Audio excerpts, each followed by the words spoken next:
வணக்கம். Welcome to Olipettagam. நம்ம சேனலை இதுவரைக்கும் சப்ஸ்கிரைப் பண்ணாதவங்க சப்ஸ்கிரைப் பண்ணுங்க. பக்கத்தில் இருக்கிற பெல் ஐகானை கிளிக் பண்ணி ஆல்ங்கிற ஆப்ஷனை ப்ரெஸ் பண்ணுங்க. ஸோ தட் நான் போடுற கதைகளை உடனுக்குடனே நீங்க கேட்கலாம். வாங்க கதைக்குள்ள போகலாம். 8:20க்கு வர வேண்டிய பஸ் இன்னும் வரவில்லை. வாசுகி மணியை பார்த்தாள். 8:50. அடுத்த பஸ் வரவேண்டிய நேரம் கூட நெருங்கிவிட்டது. ஆனால் அதுவும் வரவில்லை. மணி 9:10 போது பதட்டமும் பயமும் ஏற்பட்டது. இனி பஸ் வந்தாலும் கூட ஆபீஸ் போய் சேர 10:30 ஆகிவிடும். அட்டெண்டன்ஸ் போயிருக்கும். இந்த மாதத்தில் இது 3வது லேட். நிச்சயம் மன்னிப்பு கிடைக்காது. ஒரு கையெழுத்து போடுவதற்காக செக்ஷன் ஆபீசருக்கு முன்னால் கெஞ்சி கூத்தாடி நிற்பதைப் போல் கொடுமை எதுவும் இல்லை. 8 வருட சர்வீஸில் அப்படி யார் முன்பும் கெஞ்சி நின்றதில்லை அவள். கல்யாணமாகி இந்த 4 மாசமாகத்தான் இப்படி அடிக்கடி லேட்டாக வருகிறாள். சக ஊழியர்கள் கற்பனை சிறகை விரித்து கொண்டு அவளை கேலியாய் பார்த்து சிரித்தபடி குசுகுசுவென்று பேசி சிரித்து கொள்வது அதிகமாகிவிட்டது. வாசுகி எதையும் சட்டை செய்வதில்லை. சாதாரண மனிதர்களின் சாதாரண செயல்களை கவனித்துக் கொண்டிருந்தால் எதையும் சாதிக்க முடியாது என்று அப்பா அடிக்கடி சொல்வார். அப்பா எப்படி இருக்கிறாரோ என்ற எண்ணமும் அவரை பார்க்கும் ஆவலும் ஏற்பட்டது. எப்படியும் மணி ஆகிவிட்டது. அரை நாள் அட்டெண்டன்ஸ் தான் கிடைக்கும் என்கிற பட்சத்தில் பேசாமல் அரை லீவு போட்டுவிட்டு அப்பாவையாவது போய் பார்த்துவிட்டு 1 மணிக்கு மேல் ஆபீஸ் போனால் என்ன என்று தோன்றியது. வாசுகி தீர்மானம் எடுத்தவளாக காலியாக சென்ற ஆட்டோ ஒன்றை கை காட்டி நிறுத்தினாள். இடம் சொல்லிவிட்டு ஆட்டோவில் ஏறி அமர்ந்தாள். அப்பாவோடு இருந்தவரை லேட் என்ற பிரச்சனைக்கே இடம் ஏற்பட்டதில்லை. அப்பாவுக்கு 4 மணிக்கெல்லாம் விழிப்பு வந்துவிடும். 1 மணி நேரம் வாக்கிங் போய்விட்டு வந்த பிறகு பால் காய்ச்சி குக்கர் வைத்து காய்கறி நறுக்கி புளி ஊற வைத்துவிட்டு காஃபி குடித்தபடி பேப்பர் படிப்பார். பிறகு 1 மணி நேரத்தில் சமையல் முடிந்துவிடும். 6:30க்கு அவளை எழுப்புவார். ஏன்பா சீக்கிரமே என்னை எழுப்பிவிட்டா என்ன? நானும் எல்லாத்தையும் பழகிக்க வேண்டாமா? இப்படி செல்லம் கொடுத்து என்ன கெடுக்கிறையே. இது தினப்படி இவள் அப்பாவிடம் கூறும் வசனம். அவர் சிரிப்பார். பெண்ணா பிறந்தவ பிறந்த வீட்டுல தூங்கினாத்தான் உண்டு. அப்புறம் எல்லா கஷ்டமும் தான் இருக்கவே இருக்கே. இங்க இருக்கிற வரைக்கும் சுகமா இருந்துட்டு போயேன் என்பார். அது சரி, சுகமாவே இருந்து பழகிட்டா அப்புறம் சுறுசுறுப்பு எங்க இருந்து திடீர்னு வருமாம்? அம்மா இருந்தா இப்படி சொல்வாளா? இல்ல தூங்கத்தான் விட்டுருவாளா? இந்நேரம் எல்லா வேலைக்கும் என்ன பழகி இருக்க மாட்டாளா? அதான் இல்லையே, அப்புறம் என்ன அதை பத்தி? நீ அப்பா பொண்ணாவே வளர்ந்துட்டு போயேன். அப்போ ஒன்றும் தெரியாமையே என்ன இருந்துட்டு சொல்றியாக்கும்? யாரு சொன்னா என்ன சுட்டி? வேணுங்கிறப்ப எல்லாத்தையும் கத்துக்கிட்டா போச்சு. திடீர்னு எல்லாம் வந்துடுமா? வராம என்ன? ஆபீஸ் வேலையெல்லாம் அங்க போய் தானே பழகிக்கிட்ட. தேவைன்னு ஏற்படும் போது மனுஷன் தன்னால எல்லாத்தையும் கத்துக்குவான். அப்படி ஒரு திறமை அவனுக்கு உண்டு. நான் மட்டும் சமையல் எப்ப கத்துக்கிட்டேன்? உங்க அம்மா செத்தப்புறம் தானே. அது வரைக்கும் உப்பு எது புளி எதுன்னு கூட தெரியாம தானே இருந்த. தனிமையும் தேவையும் உன் பசியும் என் பசியும் எல்லாத்தையும் தெரிஞ்சுக்க வச்சது. அது மாதிரி நீயும் எல்லாம் தெரிஞ்சுக்க போற.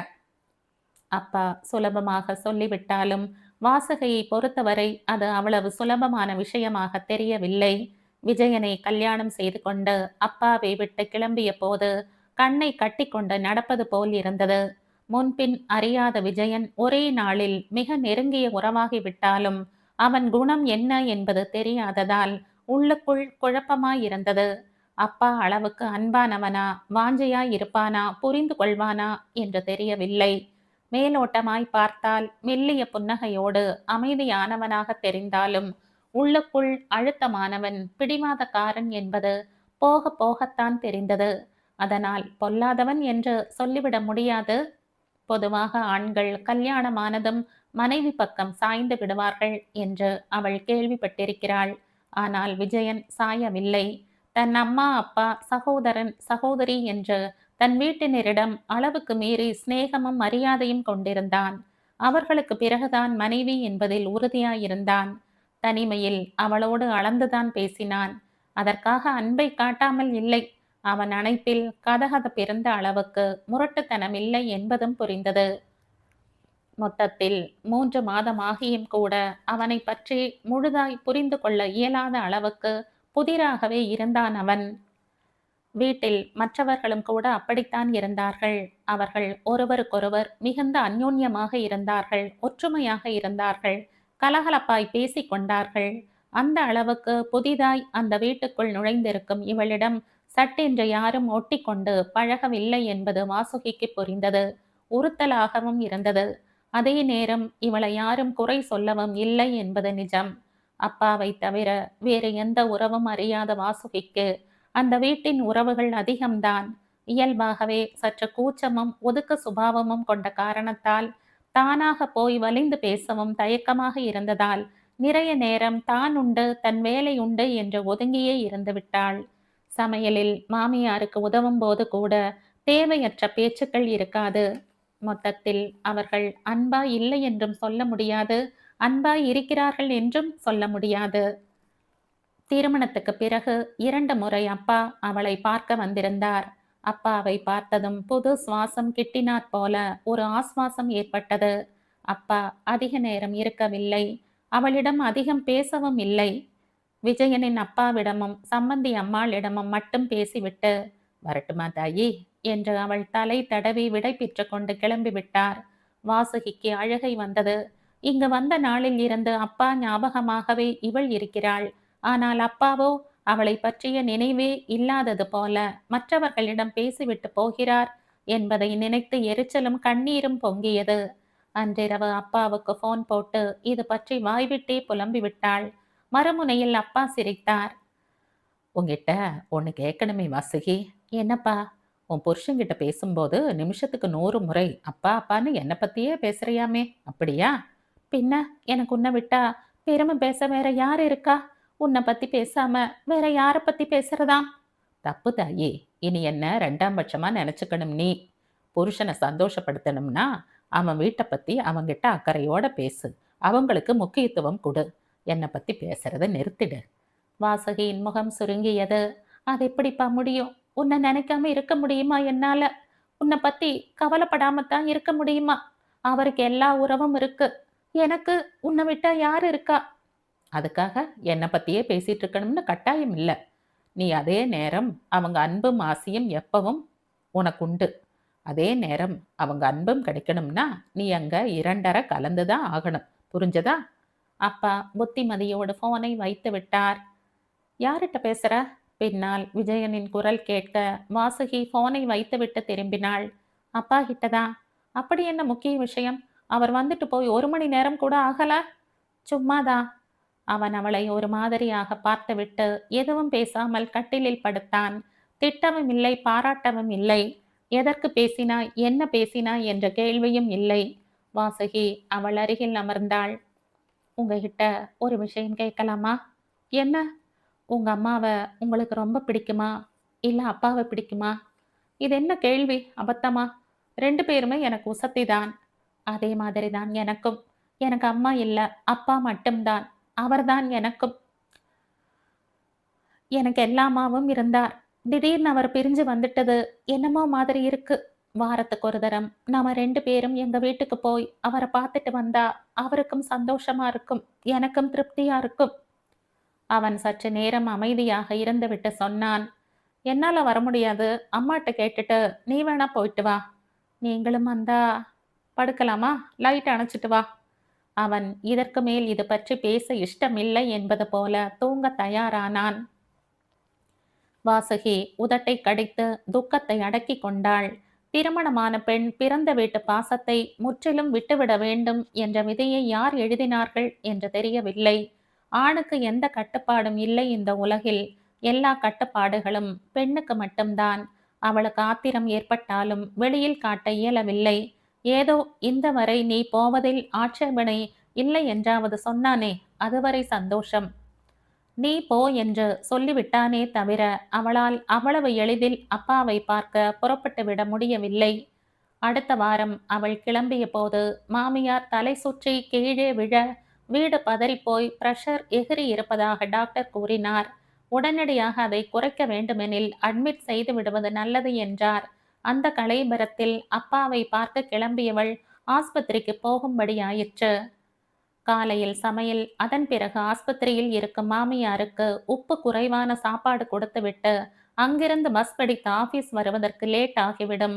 இப்படியே பல முறை லேட் ஆகிவிட்டது. வாசுகி மாமியாரின் உடல்நலம் பற்றி யாரிடமும் எதுவும் சொல்லவில்லை. வீட்டு விஷயங்களை பற்றி பேசி அரட்டை அடிப்பது அவளுக்கு பிடிக்காது. அப்பாவும் அவளும் பெரும்பாலும் சேர்ந்துதான் சாப்பிடுவார்கள். சாப்பிடும்போது கனமான விஷயங்களும் சூடான விவாதங்களும் அவர்களது பேச்சில் இடம்பெறும். ராமன் சீதையை காட்டுக்கு அனுப்பியது சரியா என்பதில் இருந்து இன்றைய லஞ்ச ஊழல் அரசியல் கட்சிகள் வரை காரசாரமாய் விவாதிப்பார்கள். அப்பா போல பல விஷயமும் பேச அலுவலகத்தில் ஆள் கிடைக்கவில்லை வாசுகிக்கு. அங்கு நெருங்கிய சிநேகம் என்று எவரும் கிடையாது. யாரோடும் பகையும் இல்லை, உறவும் இல்லை.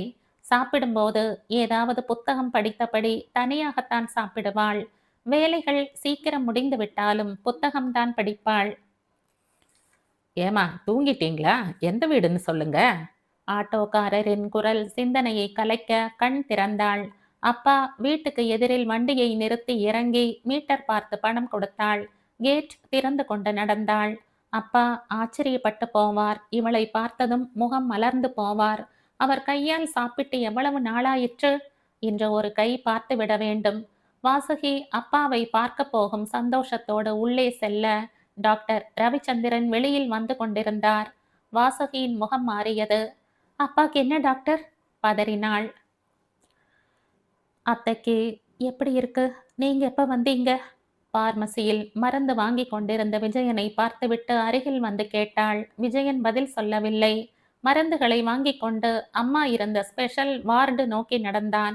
மற்றவர்களும் அங்கு கவலையோடு நின்றிருந்தார்கள். என்னாச்சு செல்வி? எல்லாரும் ஏன் இங்க நிக்கிறீங்க? நாத்தனாரிடம் கேட்டாள்.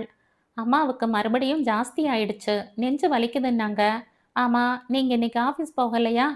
போகல. உனக்கு எப்படி தெரியும்? அண்ணா உங்களை உடனே வர சொல்லலாம்னு ஃபோன் பண்ணா நீங்க லீவுன்னாங்க. ஓஹோ, அதான் உங்க அண்ணன் கோவமா இருக்காரா? எங்க போயிட்டீங்க நீங்க? அப்பாவை பார்க்கலாம்னு போனேன். அங்க அவருக்கும் உடம்பு சரியில்லை. மஞ்சள் காமால மாதிரி இருக்கு. ஒரே வாமிட்டிங். கவனிக்க கூட ஆள் இல்லாம தனியா அவதிப்படுறார். அங்கதான் இருந்துட்டு வரேன். உங்க அண்ணங்கிட்ட சொல்லிட்டு அப்பாவை போய் கவனிச்சுக்கலாம்னு ஒரு வார்த்தை சொல்லத்தான் வந்தேன்.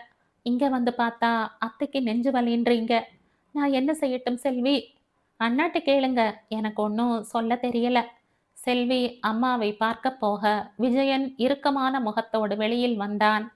ஆபீஸ்க்கு லீவ் போட்டுட்டு எங்க சுத்திட்டு வர நீ? சுத்திட்டுன்னு சகட்டு மேனிக்கு பேச வேண்டாம். லேட் ஆயிடுச்சு. எப்படியும் அரை நாள் லீவு கட் பண்ணிடுவாங்கன்னு நானே அரை நாள் லீவு போட்டுட்டு அப்பாவை பார்க்க போனேன். போன இடத்துல அவருக்கும் உடம்பு சரியில்லை. ஜாண்டிஸா இருக்குமோன்னு சந்தேகம். கிட்ட இருந்து கவனிக்க கூட யாரும் ஆள் இல்லாம அவதிப்படுறவரை எப்படி விட்டுட்டு போறதுன்னு முழு நாளும் லீவு போட்டுட்டேன். உங்ககிட்ட ஒரு வார்த்தை சொல்லிட்டு மறுபடியும் போயிடலாம்னு தான் வந்தேன். போக போறியா? பின்ன அப்பாக்கு என்ன விட்டா யார் இருக்காங்க? நான் தானே கவனிச்சுக்கணும். அது தெரிஞ்சுதானே என்ன கல்யாணம் பண்ணிக்கிட்டு வந்த. அப்புறமும் அப்பா அப்பான்னா எப்படி? இந்த வீட்டுல உனக்குன்னு பொறுப்புகள் இருக்குல்ல. யார் இல்லை நாங்க அத்தையை கவனிக்க. நீங்க இத்தனை பேர் இருக்கீங்களே, அதனாலதான் அப்பாவை கவனிச்சுக்க போலாம்னு நினைச்சேன். இது தப்பா? தப்பில்ல. உடனே புறப்படு. தாராளமா போயிட்டு வா. சுரத்தில்லாமல் சொல்லிவிட்டு உள்ளே போக திரும்பினான் விஜயன். சந்தோஷமாகவோ பெருந்தன்மையாகவோ அவன் சொல்லவில்லை என்பதால் தயக்கத்தோடு நின்றாள் அவள். அப்பாவை நினைத்து கவலையுமாகவும் அழுகையுமாகவும் வந்தது. தன் அம்மாவை நினைத்து இவர்கள் பதறுவது போலத்தானே அவளுக்கும் அவள் அப்பாவை பற்றிய கவலையும் பொறுப்பும் இருக்கும். இது ஏன் புரிய மறுக்கிறது இவர்களுக்கு? பெண்ணாய் பிறந்து விட்டதற்காக முதன்முறையாக வேதனைப்பட்டாள் அவள். அவன் எப்படி சொன்னால் என்ன? போவதற்கு அனுமதித்து விட்டான் அல்லவா? பேசாமல் புறப்பட்டு விடு. இதன் பிறகு ஏதாவது பேசினாலும் பின்னால் பார்த்து கொள்ளலாம். தயங்கிய மனசை மற்றொரு மனசு தட்டி கொடுத்து கிளம்ப சொல்ல வாசுகி கிளம்பிவிட்டாள். உள்ளிருந்தபடி அவள் போவதை வெறித்து பார்த்து கொண்டிருந்தான் விஜயன். எங்கடா போறா அவ? பின்னால் அப்பாவின் குரல் கேட்க திரும்பினான். அவங்க அப்பாவுக்கும் உடம்பு சரியில்லையாம், அங்கதான் போறா. போகட்டும், அவருக்கும் யார் இருக்காங்க. நீ எதுவும் சொல்லாத. முடிஞ்சா நீயும் போய் ஒரு நட பார்த்துட்டு வா. யார் என்ன சொன்னாங்க? போகட்டுன்னு தான் விட்டுட்டனே. அம்மாவை விட்டுட்டு நான் எங்க இருந்து போறது? அதோடு அந்த பேச்சுக்கு முற்றுப்புள்ளி வைத்துவிட்டு விஜயன் நகர்ந்து விட்டான். அம்மாவின் பிபி நார்மலுக்கு வர 3 நாள் ஆயிற்று. அதன் பிறகுதான் டிஸ்சார்ஜ் பண்ணினார் டாக்டர். ஆமா, வாசுகி எங்க ஆளக் காணோம்? வீட்டுக்கு வந்ததும் அம்மா கேட்க செல்வி விவரம் கூறினாள். எப்ப வருவாளாம்? யார் கண்டாங்க? அண்ணாகிட்டயே கேட்டுக்க. நீயே அப்ப 2 3 நாளா சமையல் பண்ண. பின்ன என்னை விட்டா இங்க யார் இருக்காங்க இங்க சமையல் செய்ய? அப்பாவை கவனிச்சுக்கட்டும் வேணாம்னு சொல்லல. ஆனா இங்க சமையல் பண்ணிட்டு அவருக்கும் கொண்டு போயிருக்கலாம் இல்ல? பேசி பேசி நீ உடம்ப கெடுத்துக்காத. பேசாம ரெஸ்ட் எடு. இன்னும் 2 நாள்ல அவ வந்துட போறா. அப்பா மனைவியை சமாதானப்படுத்தினார். காலிங் பெல் அடிக்கும் ஓசை கேட்க செல்வி எழுந்து ஹாலுக்கு வந்தாள். காயத்ரி, செல்வி வியந்தாள். ப்ளீஸ் உள்ள வாங்க. அவள் கை பிடித்து அழைத்து சென்றாள். அம்மாக்கு உடம்பு சரியில்லைன்னு கேள்விப்பட்டேன். அதான் பார்த்துட்டு போலாம்னு வந்தேன். இப்ப எப்படி இருக்காங்க? பரவாயில்ல. அம்மா, காயத்ரி வந்திருக்காங்க. செல்வி அவளை அம்மா இருந்த அறைக்கு அழைத்து சென்றாள். வாம்மா, சௌக்கியம் தானே? நீங்க எப்படி இருக்கீங்க? பாரேன், தோ இருக்கேன். என்ன சாப்பிட்றீங்க காயத்ரி? ஒன்றும் வேணாமே. ஜூஸ் கொண்டு வரேன், சாப்பிட்டுட்டு தான் போகணும். செல்வி வெளியில் போனாள். அப்புறம் வீட்டில் எல்லாரும் எப்படி இருக்காங்க? நீ வேலைக்கு போயிட்டு இருக்கல்ல? ஆ, போறேன். வரன் ஏதாவது பார்க்குறாங்களா? தெரியாது. சம்பாதிச்சு சம்பளத்தை கொண்டு வந்து கொடுக்கறத விட சரி. என்னமோ போம்மா. உன்னை நினச்சா எனக்கு வருத்தமா இருக்கு. அம்மா பெருமூச்சு விட்டாள். நான் வருத்தப்படுறதே இல்லை. என்னை பற்றி நினச்சா தானே வருத்தப்பட? செல்வி சாத்துக்குடி ஜூஸோடு வந்தாள். இவ்வளோ வேணாம், நீ பாதி குடி. காயத்ரி அதில் பாதியை இன்னொரு டம்ளரில் விட்டு செல்வியிடமே கொடுத்தாள். காலேஜுக்கு போயிட்டு இருக்கையா? அடுத்த வருஷம் இவளையும் தள்ளி விட்டுற வேண்டியதுதான். அதுலேயே இரு நீ. ஒரு வேலை கிடைச்சப்புறம்தான் கல்யாணம்னு எவ்வளோ தரம் சொல்றது? புருஷன்காரன் வீட்டில் இருன்னு சொன்னா என்ன செய்வ? அப்படி சொல்றவன முதல்ல வேணாம்னுடுவேன். பாப்போம் யார் யார் வாழ்க்கையில என்னென்ன எழுதி வச்சிருக்கோ. அதுக்கு முன்னாடி நாம பேசுவானேன். அப்ப நான் புறப்படுறேன் ஆன்ட்டி. கிளம்பினா சரியா இருக்கும். செல்வி வாசல் வரை அவளோடு வந்தாள். புது அண்ணி எப்படி இருக்காங்க? அவங்களுக்கு என்ன, நல்லா இருக்காங்க. அண்ணன்? அவரும் நல்லா தான் இருக்கார். நல்லா பழகுறாங்களா? ச்ச, பழகுறாங்க. ஆனா எங்களுக்கு தான் ஒட்டலை. ஏன்? ஏன்னு தெரியல. ஆனா அண்ணன் ஜாலியாக தான் இருக்கார். இருக்கட்டும், அதானே வேணும். காயத்ரி விடை பெற்றாள். நீங்க மட்டும் இன்னும் கொஞ்சம் தைரியமா இருந்திருந்தீங்கன்னா. Past is past. நான் வரட்டுமா? பேச்சை துண்டித்து கொண்டு காயத்ரி செல்ல செல்வி சற்று நேரம் அவளையே பார்த்தபடி நின்றாள். வீட்டுக்கு யாராவது வந்தாங்களா? அம்மாவுக்கு அருகில் பிளாஸ்டிக் பையோடு இருந்த ஆப்பிள்களை பார்த்துவிட்டு கேட்டான் விஜயன். ஆமா, வந்திருந்தாங்க. யாரு? யாரோ வந்திருந்தாங்க. உனக்கு என்ன? உன்னை போய் கேட்டேன் பார். யார்மா வந்திருந்தது? விஜயன் அம்மாவிடமே கேட்டான். காயத்ரி தான், வேற யாரு? அம்மா சொல்ல விஜயனின் முகம் மாறியது. மேற்கொண்டு எதுவும் பேசாமல் பாத்ரூம் பக்கம் போனான். அவ எதுக்கு இங்கு வர வேண்டும்? எல்லாம் முடிந்த பிறகு இவள் வரவில்லை என்று யார் கேட்டார்கள்?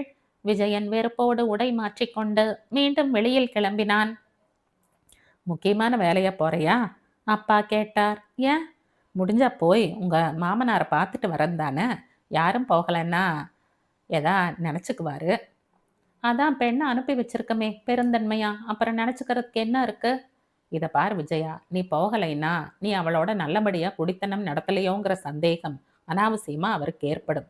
உன் மனசுல எதையோ வச்சுக்கிட்டு ஒன்றும் தெரியாதவங்களை எதுக்கு வேதனைப்பட வைக்கிற? நான் சொல்றத சொல்லிட்டேன், அப்புறம் உன் இஷ்டம். யார் மனசையும் நோகடிக்கிற உரிமை யாருக்கும் கிடையாது. அப்பா போக விஜயன் சற்று நேரம் சிலையாக நின்றான். பிறகு ஒரு முடிவோடு வாசுகியின் அப்பா வீட்டுக்கு கிளம்பினான். ஏமா, நீ வந்து ஒரு வாரமாச்சு. எனக்கு உடம்பு பரவாயில்லையே, நீ கிளம்பலாம் இல்ல? கல்யாணமான பொண்ணு பிறந்த வீட்டில் ரொம்ப நாள் இருக்கக்கூடாது தாயி. நீ நாளைக்கே கிளம்பு. இனிமே நான் பார்த்துக்கிறேன். அப்பா சொன்னதை சட்டை செய்யாதது போல வாசுகி அவருக்காக எலுமிச்சம்பழ ஜூஸ் பிழிந்து கொண்டிருந்தாள். நீ இப்படி புசுக்குன்னு வந்தது சரியில்லை வாசுகி. மாமியார் உடம்பு சரியில்லாத போது அவங்கள கவனிச்சுக்காம நீ இங்க வந்தது தப்பு. உங்களை பார்த்துக்க ஒருத்தராவது இங்க இருந்தா நான் ஏன்பா வரப்போறேன்? மாமியாரை பார்த்துக்க அங்க 4 பேர் இருக்காங்க. உங்களுக்கு யாரும் இல்லைன்றதும் அவங்களுக்கு தெரியும். நான் இங்க வந்ததுல எந்த தப்பும் இல்லைன்னு ஒரு குழந்தை கூட சொல்லிடும். நீங்க அனாவசியமா குழப்பிக்காம இந்த ஜூஸை குடிச்சிட்டு தூங்குங்க. மாமியார் உடம்பு இப்ப எப்படி இருக்காம்? போனாவது பண்ணி கேட்டையா? கேட்கல. என்னம்மா நீ பொறுப்பே இல்லாம பதில் சொல்ற? நீ பண்ற அசட்டுத்தனத்துக்கெல்லாம் பழி என் தலையில தானே விழும். தெரியுமில்ல? என் வளர்ப்பு சரியில்லைன்னு சொல்வாங்க. என் அப்பாவை பத்தி விசாரிக்கணும்னோ, வந்து பார்க்கணும்னோ அவருக்கு தோணுச்சாப்பா? அப்ப அவரும் சரியா வளர்க்கப்படலைன்னு சொல்லலாமா? பொறுப்பு எனக்கு மட்டும் தானா? நான் அவங்க எல்லாரையும் நேசிக்கணும், உபச்சாரம் பண்ணணும்னு நெனைக்கிற மாதிரி, அவரும் உன்ன மதிக்கணும், உன்ன பத்தி கவலைப்படணும், உன் மேல அன்பு காட்டணும்னு நெனைக்கிற உரிமை எனக்கு இல்லையா? அந்த கோபத்துல தான் நானும் ஃபோன் பண்ணி மாமியார பத்தி விசாரிக்கல. அப்பா மௌனமாக அவளையே பார்த்தார். அவர் எதுவும் பேசாமல் இருப்பது கண்டு வாசுகி அவரை குறுகுறுப்போடு பார்த்தாள். என்னப்பா சைலண்ட் ஆயிட்டீங்க? என் மேல ஏதாவது வருத்தமா? வருத்தந்தாம்மா. இத்தனை வருஷத்துல எத்தனையோ சந்தர்ப்பங்கள்ல எவ்வளவோ புத்திமதிகளும் உபதேசங்களும் உனக்கு சொல்லி இருக்க. வாழ்க்கை பத்தின தெளிவை உனக்கு கொடுத்திருக்கேன்னு ரொம்ப கர்வப்பட்டு இருக்க. இப்பதான் தெரியுது நான் சொல்லி கொடுத்ததெல்லாம் வேஸ்ட்ன்னு. உன் அறிவில் நீ எதையுமே பதிவு பண்ணி வச்சுக்கலங்கிறதும் புரியுது. இந்த காதல வாங்கி அந்த காதல விடுறதுக்கு போய் உபதேசம் பண்ணி நேரத்தை வீணடிச்சிட்டோமேன்னு வருத்தமா இருக்கு. என்னப்பா சொல்றீங்க? மத்தவங்க எப்படி இருக்காங்களோ அதே மாதிரி நாமும் இருந்துடலாம்னு நினைக்கிறதுக்கு பேர் மனுஷத்தனம் இல்ல தாயி. என் மேல இருக்கிற பாசத்தை நீ நிரூபிக்கணும்னு அவசியம் இல்ல. நீ வந்தாலும் வராட்டியும் உன் பாசம் என்னன்னு எனக்கு தெரியும். ஆனா அவங்கெல்லாம் புதுசுமா. உன்னை அவங்க புரிஞ்சுக்கிற வரை நீ பொறுமையாத்தான் இருந்தாகணும். இப்பவே சட்டம் பேச ஆரம்பிச்சிட்டனா எப்படி? நீ பேசுறதையும் நடந்துக்கிறதையும் பார்த்தா எனக்கு பதட்டமா இருக்கு. உன் புருஷன் கூட நீ நல்லபடியா எந்த மனஸ்தாபமும் இல்லாமத்தானே இருக்க? இல்ல உங்களுக்குள்ள? அதெல்லாம் ஒண்ணும் இல்ல. நீ உடனே பயந்துடாத. இது கூட மனஸ்தாபம் இல்ல. ஜஸ்ட் ஊடல்னு வச்சுக்கலாம். எப்படா விடியும் அவரை பார்க்க போறோம்னு தான் எனக்கும் இருக்கு. வாசகி குறுக்கிட்டு சொல்ல அப்பா புன்னகைத்தார். இருந்தாலும் நீ இப்படி தனியா இருக்கிறது எனக்கு உறுத்தலா தான்ப்பா இருக்கு. நானே பிள்ளையா பிறந்திருந்தா உன்னை பிரிய வேண்டிய நிர்பந்தம் இருக்காதில்ல? ஏன்பா பொண்ணுக்கு மட்டும் அப்படி ஒரு விதி? பெத்தவங்க கூட கடைசி வரை இருக்கக்கூடாதுன்னு யார் சாபமிட்டாங்க? வாசுகி அப்பாவின் மடியில் தலை சாய்த்து கண்ணீரை மறைத்தபடி கேட்டாள். அப்பா பரிவோடு அவள் தலையை தடவினார். நீ இங்க தனியா இருக்கியேன்னு நினைச்சா என்னால அங்க சந்தோஷமா இருக்க முடியலப்பா. எப்பவும் உன் கவலையாவே இருக்கு. தேவையில்லாத கவலை. இத பார் வாசுகி, யாரும் யாருக்கும் கடைசி வரை துணையா இருந்துட முடியாது. உண்மையில நாம யாரையும் பாதுகாக்கிறது இல்ல. இது உனக்கும் தெரியும். தெய்வத்தை நம்புறவங்களும் மனுஷங்களை வித்தியாசம் இல்லாம நேசிக்க தெரிஞ்சவங்களும் அனாதையாவும் ஆயிட முடியாது. யாருக்கு கஷ்டம் வந்தாலும் தெய்வம் யாராவது ஒருத்தரை உதவிக்கு அனுப்பி வச்சிடும். இனிமே நீ இப்படி கவலைப்பட்டுக்கிட்டு உன் கடமைகளையும் பொறுப்புகளையும் உதறிட்டு ஓடி வந்துடாத. இவ்வளோ நாள் நீ வெறும் பொண்ணுதான். இப்ப அப்படி இல்ல. நல்ல மருமகளா இருக்கணும், அண்ணியா இருக்கணும், மனைவியா இருக்கணும். இவ்வளோ பொறுப்புகள் இருக்கு உனக்குன்றது நினைவு இருக்கட்டும். தெரிஞ்சதா? வாசகி சரி என்பதைப் போல மௌனமாக தலையாட்டி விட்டு எழுந்து உள்ளே சென்றாள். 10 நிமிடம் கழிந்திருக்கும். வாசல் கேட் திறக்கப்படும். கிரீச் என்ற ஒலி கேட்க அப்பா எழுந்து சென்று யார் என பார்த்தவர் மறுவினாடி முகம் மலர்ந்தார். வாசுகி, யார் வராங்கன்னு பாரு. உட்புறம் திரும்பி குரல் கொடுத்தவர் படி இறங்கி சென்று விஜயனின் கைகளை பிடித்து வரவேற்றார். எப்படி இருக்கீங்க மாமா? சாரி, அம்மாவை விட்டுட்டு என்னால வர முடியல. என்ன மருந்து? யுனானியா? ஆயுர்வேதமா? யுனானி தான் மாப்பிள. இப்ப பரவாயில்ல. பயப்பட ஒண்ணும் இல்ல. நீங்க இவளை அனுப்பியிருக்கவே வேண்டாம். அங்க அம்மாக்கு உடம்பு சரியில்லாதப்போ எதுக்கு இவளை இங்க அனுப்பி வச்சீங்க? பரவாயில்ல. இத பெரிய விஷயமாக்க வேண்டாம். இப்ப மஞ்சள் நல்லா இறங்கிடுச்சா? இறங்கிடுச்சு. இன்னும் 2 வேளை மருந்து போதும். வாசுகி, நீ மாப்பிள்ளையோடையே கிளம்பிட. இனிமே பயம் இல்ல. நான் பாத்துக்கறேன். மஞ்சள் இறங்கினாலும் இன்னும் 1 மாசத்துக்கு நீ ஸ்ட்ரிக்ட் டயட் எடுத்துக்கணும்பா. நீ பாட்டுக்கு எதையாவது சாப்பிட்டா அதெல்லாம் நான் பாத்துக்கிறேன். நீ கிளம்புற வழியை பாருமா. அவளுக்கு மனசு இல்லைன்னா இருந்துட்டு வேணா வரட்டும், பரவாயில்ல. நான் உங்களை பார்த்துட்டு போலாம்னு தான் வந்தேன். அதெல்லாம் இல்ல. அவ உடம்பு தான் இங்க இருக்கே தவிர மனசெல்லாம் உங்ககிட்ட தான். என்ன செய்யறாங்களோ என்ன செய்யறாங்களோன்னு ஒரே புலம்பல். நாளைக்கு காலையில புறப்படுறதா தான் இருந்தா. அப்பா சொல்லி கொண்டிருக்கும் போதே வாசுகி தன் பேக்கோடு வெளியில் வந்தாள். நான் கிளம்பிட்டேன்ப்பா. உங்களுக்கு கஞ்சி எடுத்து வச்சிருக்கேன், சாப்பிட்டுக்கங்க.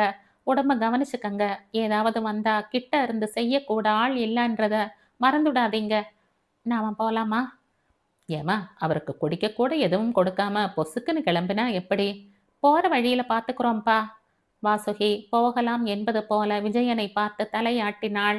விஜயன் தான் வாங்கி வந்திருந்த சாத்துக்குடி பழங்களை மாமனாரிடம் கொடுத்துவிட்டு கிளம்பினான். ஸ்கூட்டர் கிளம்பி மறையும் வரை அப்பா கை ஆட்டியபடி நின்றார். பெண் வந்துவிட்டாளே இப்படி என்ற கவலை நீங்கி அவர்கள் இருவரும் சேர்ந்து சென்ற காட்சியில் மனது நிறைந்தது. அத்தை எப்படி இருக்காங்க? பரவாயில்ல. நான் இப்படி விட்டுட்டு வந்ததுல உங்களுக்கு வருத்தம் தானே? மறைக்காம சொல்லுங்க. முதல்ல இருந்தது. அப்புறம் யோசிச்சப்போ, நீ வந்தது சரிதான்னு தோணுச்சு. இருந்தாலும், நீ ஒரு விஷயம் பிராக்டிகலா யோசிக்கணும் வாசுகி. எப்பவும் நீ அப்பாவ கவனிச்சுக்கிட்டு இருக்க முடியாது. அவர் வந்து நம்ம கூட இருக்கிறதுல எனக்கு எந்த ஆட்சேபனையும் இல்ல. ஆனா அவர் வருவாரா? வந்து நம்மோட இருப்பாரா? நிச்சயம் மாட்டார். பெண்ணை கொடுத்த வீட்ல தங்குறது கௌரவ குறைச்சல்னுவார். காலம் காலமா இந்த பூமியில் அப்படித்தான். பெண் தான் இடம் மாறுவா. அதான் வழக்கம். நீ இத புரிஞ்சுக்கணும். அடிக்கடி இப்படி அப்பா வீட்டுக்கு ஓடி வந்துட்டு இருந்தேன்னா சரிப்படாது. அதுக்காக கல்யாணமாகி வரும்போதே எல்லாத்துக்கும் தலை முழுகிட்டு வர முடியுமா? இது விஷயமா சண்டை போடணும்னு நினைச்சா மாத்தி மாத்தி நாம வாய் சண்டை போட்டுக்கிட்டே போலாம். முடிவே இல்லாம. ஆனா எனக்கு அந்த எண்ணம் இல்ல. நான் பிராக்டிக்கலா பேசுறேன். அவ்வளோதான். பிராக்டிகல்ங்கிற பேர்ல எங்க அப்பா கஷ்டப்படுறத பார்த்துட்டு இருக்க நான் தயாரா இல்ல.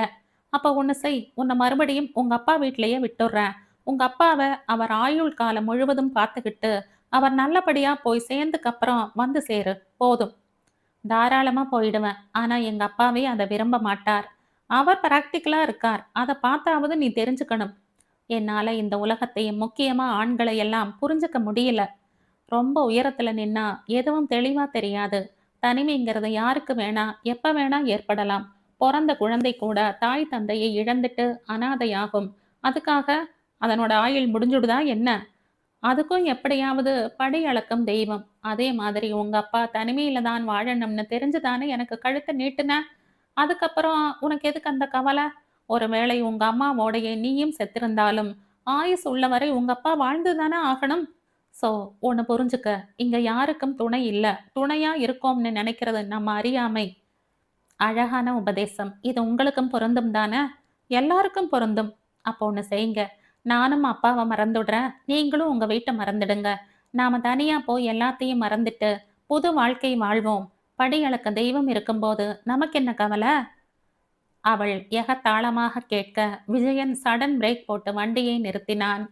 வரமாட்டேன் நான் நெனச்சேன். நாளைக்கே தனியா வந்து உன்னோட குடித்தனம் பண்ண நான் ரெடி. விஜயன் வண்டியில் இருந்து கீழே இறங்கிவிட்டு, அதிக சத்தமில்லாத குரலில் உறுதியாக சொன்னபோது, ஒரு வினாடி அயர்ந்து போனாள் வாசுகி. அவள் விளையாட்டாகத்தான் கேட்டாள். அவனோ சீரியஸாகவே பதில் சொல்கிறான். அவள் என்ன பேசுவதென்று புரியாமல் வாய் அடைத்துப் போய், மௌனமாக அவனையே பார்த்தாள். என்ன பதில காணோம்? தனியா போயிடலாம்னு சொன்னியே, நான் ரெடிங்கிறேன். என்ன சொல்ற? ஸோ, உங்க அப்பா, அம்மாவ பார்க்காம உங்களால இருக்க முடியுமா? இருக்கேன். என்னால முடியும். உன்னால முடியுமான்னு சொல்லு. கஷ்டந்தான். ஆனா சவால்னு வந்துட்டா, வைராகியமும் வந்துடும். ஆனா, நான் உங்கள எப்படி நம்புறது? எனக்கு தெரியாம, நீங்க அம்மா வீட்டுக்கு போய் பார்த்துட்டு வரமாட்டீங்கன்னு நான் எப்படி நம்புறது? எல்லாரையும் உன்ன மாதிரியே நெனச்சுட்டா எப்படி? உனக்கு ஒரு சட்டம், எனக்கு ஒரு சட்டம் இல்ல? அப்புறம் என்ன? வீடு பார்த்துடுங்க. நீங்க இருக்கிற இடம் தான் எனக்கு அயோத்தி. நீயே வீடு பாரு. உன் சௌகரியம் தான் எனக்கு முக்கியம். தேங்க்ஸ். இதுக்கு உங்க அப்பா, அம்மா ஒத்துப்பாங்களா? எந்த தைரியத்துல வீடு பார்க்க சொல்றீங்க? அத பத்தி நீ கவலைப்பட வேண்டாம். இப்ப வண்டியில ஏறு. மத்தத அப்புறம் பேசிப்போம். அவன் வண்டியை கிளப்பினான். மாமியார் வீட்டில் தனக்கு எப்படி வரவேற்பு இருக்குமோ என்ற குறுகுறுப்போடுதான் அவனோடு வந்தாள் அவள். ஆனால் அங்கே எல்லோரும் சாதாரணமாகத்தான் இருந்தார்கள். அவள் அப்பாவை கவனிக்கப் போய்விட்டது பற்றி யாரும் குத்தலாகவோ கோபமாகவோ பேசவில்லை. அந்த வரையில் நிம்மதியாக தன் வேலைகளை கவனிக்க ஆரம்பித்தாள் அவள். இரவு அவள் தூங்கியதும் விஜயன் அம்மாவிடம் வந்தான். என்னடா தூக்கம் வரலையா? என்னவாம் உன்னோடையே வந்துட்டா அவ? அவங்க அப்பாவை விட்டுட்டு வர மனசு வந்துச்சாமா? அவர் நல்லவர்தான். இவ போய் நின்னா அவர் என்ன செய்வாரு? என்னடா பேசுற நீ? பெத்த தகப்பனுக்கு உடம்பு சரியில்லாம போனா ஒரே பொண்ணு. இவ போகாம பின்ன யாருடா போய் அவரை கவனிச்சுப்பாங்க? அப்பா சொல்ல விஜயன் அவரை அதிருப்தியோடு பார்த்தான். அதுக்காக வருஷத்துல பாதி நாள் அப்பாவோடையே இருக்கணும்னு ஆசைப்பட்டா எதுக்குப்பா கல்யாணம் பண்ணிக்கணும்? அங்கேயே இருந்துட வேண்டியது தானே? ஒரே பொண்ணு. அவருக்கும் யாரும் இல்லைன்னு தெரிஞ்சுதாண்டா பண்ணிக்கிட்ட. அப்புறம் குறை சொன்னா எப்படி? உங்களுக்கு மட்டும்தான் அப்பா அம்மாவா? எனக்கு இல்லையான்னு கேட்குறாப்பா அவ. என்னமோ இத்தனை யுகத்துல இவ தான் முதல் முதலா புருஷன் வீட்டுக்கு வர மாதிரி நெனப்பு. என்னடா நீ? உங்க சண்டை பெருசாயிடுச்சுன்னா எல்லாருக்குமே கஷ்டமாயிடும். விட்டு கொடுத்து போறது தான் வாழ்க்கை. சின்ன பொண்ணு தானே அவளும். இவ்வளோ நாள் வளர்ந்த உறவை ஒரே நாள்ல உதறினா அது முடியிற காரியமா? நீ பேசுறது நல்லா இல்ல. சொல்லிட்ட. எனக்கு என்னமோ நாங்க ரொம்ப நாள் சேர்ந்திருப்போம்னு தோணலப்பா. ஈஸ்வரா, என்னடா ஒளற நீ? அம்மா அப்பா இருவரும் ஒரு சேர பதறினார்கள். நாங்க சேர்ந்திருக்கணும்னா அதுக்கு ஒரே ஒரு வழிதாம்மா இருக்கு. என்ன வழி? நாங்க தனியா போகணும். அதுக்கு என்ன அவசரம் இப்போ? அவளை நான் ஏன் வழிக்கு மாத்தணும்னா, நான் முதல்ல அவ வழிக்கு போகணும். நாங்க 2 பேரும் ஒரு ஒப்பந்தம் போட்டிருக்கோம். நானும் உங்கள பார்க்கறதில்ல, அவளும் அவ அப்பா வீட்டுக்கு போறதில்லன்னு. கொஞ்ச நாள் தான், மறுபடியும் இங்கேயே வந்துடுவோம். இந்த யோசனையை சொன்னதே அவங்க அப்பா தான். இவ அடிக்கடி அங்க வர்றதோ, அவரை பத்தி கவலைப்படுறதோ அவருக்கு பிடிக்கல. பொண்ணு நல்லா இருக்கணும்னு நினைக்கிறார் அவர். நீங்க தனியா போகாட்டி, நான் வேணா ஊரை விட்டே போயிடுறேங்கிறார். அதுக்கு மேல எப்படி பேசாம இருக்க? அதான் அவர் சொல்றபடி செய்து பார்ப்போம்னு முடிவு பண்ணிட்டேன். எனக்கென்னமோ உப்பு பெறாத விஷயத்தை நீ விலை வச்சு பெருசாக்குறையோன்னு தோணுது. உன் பெண்டாட்டியோட அன்பை இழந்துட போற பார். நீ பிறந்து வீட்டு பாசத்தை அறுத்துடுன்னு பொண்டாட்டியை பார்த்து சொல்றவன் ஆம்பளையும் இல்ல, மனுஷனும் இல்ல. நம்ம வீட்லயும் பொண்ணு இருக்காங்கிறத மறந்துடாத. பாசத்தை அறுத்துடுன்னு சொல்லலப்பா நான். நீங்க புரிஞ்சுக்கவே இல்ல. பாசத்தை கட்டுப்படுத்திக்கோன்னு தான் சொல்றேன். ஏண்டா பைத்தியமா நீ? மஞ்ச காமாலையில அப்பா அவதிப்படுற போது பாசத்தை எப்படிரா ஒரு பொண்ணு கட்டுப்படுத்திப்பா? இப்ப பரவாயில்லப்பா. ஆனா இதே மாதிரி எதையாவது பொய் சாக்கு சொல்லிக்கிட்டு அடிக்கடி அங்க போகணும்னு அவ நினைக்க கூடாதுல்ல. அதுக்கு தான் தனி குடித்தனம் அக்ரிமெண்ட்னா அக்ரிமெண்ட். அவ மாறினப்புறம் இங்கேயே வந்துடுவோம். நீங்க இத பெரிய இஷ்யூவா ஆக்க வேண்டாம்னு தான் முன்கூட்டியே சொல்றேன். விஜயன் எழுந்து செல்ல அம்மாவும் அப்பாவும் ஒருவரை ஒருவர் பார்த்து கொண்டார்கள். எனக்கு என்னமோ இவன் வேற ஏதோ நோக்கத்தோட தான் தனியா போகணும்னு நினைக்கிறான்னு தோணுது. அம்மா சொல்ல அதை ஆமோதிப்பது போல யோசனையோடு தலையாட்டினார் அவர். 10 நாளில் பிளாட் ஒன்று வாடகைக்கு பார்த்து விட்டான் விஜயன். வெள்ளிக்கிழமை பால் காய்ச்சணும், நீயே வந்து உன் கையால காய்ச்சி கொடுத்துடு. அம்மாவிடம் சொல்லிவிட்டு ஆபீஸுக்கு கிளம்பினான். அவன் போனதும் செல்வி அண்ணியின் அறைக்கு வந்தாள். கிளம்பிட்டீங்களா? அவள் குரல் கேட்டு திரும்பிய வாசுகி வியப்போடு அவளை பார்த்தாள். இவ்வளவு சுவாதீனமாக இந்த அறைக்கு அவள் வந்து பேசியதில்லை. என்ன செல்வி, சொல்லு. உங்ககிட்ட கொஞ்சம் பேசணுமே, டைம் இருக்குமா? ஆ, சொல்ல. நீங்க தனியா போக போறீங்களா அண்ணி? வாசுகி சட்டென்று மௌனமானாள். எதற்காக இவள் இதை கேட்கிறாள் என்று புரியாமல் பார்த்தாள். ஏன் கேட்குற? உங்களை போக வேணாம்னு சொல்லத்தான் கேட்குறேன். இதை பார் செல்வி, உண்மையை சொல்லப்போனா தனி குடித்தன ஐடியா உங்க அண்ணாவோடது தான். போகணும்னு நான் நினைச்சு கூட பார்த்ததில்ல. நான் எங்க அப்பா வீட்டுக்கு போகக்கூடாதுன்னு கண்டிஷன் போட்டார். உங்க வீட்டை உங்களால மறந்துவிட முடியுமான்னு கேட்டார். மறந்துடுறேன், தனியா போயிடலாம் நாமன்னு சொன்னார். விளையாட்டுக்கு தான் சொல்றாருன்னு நினைச்சேன். சீரியஸ் ஆயிட்டார். நானே இதை எதிர்பார்க்கல. அவர் எல்லாமே திட்டம் போட்டு தான் பண்ணி இருக்கார் அண்ணி. தயவு செஞ்சு நான் சொல்றது கேளுங்க. தனி குடித்தன ஐடியாவை டிராப் பண்ண வச்சிடுங்க.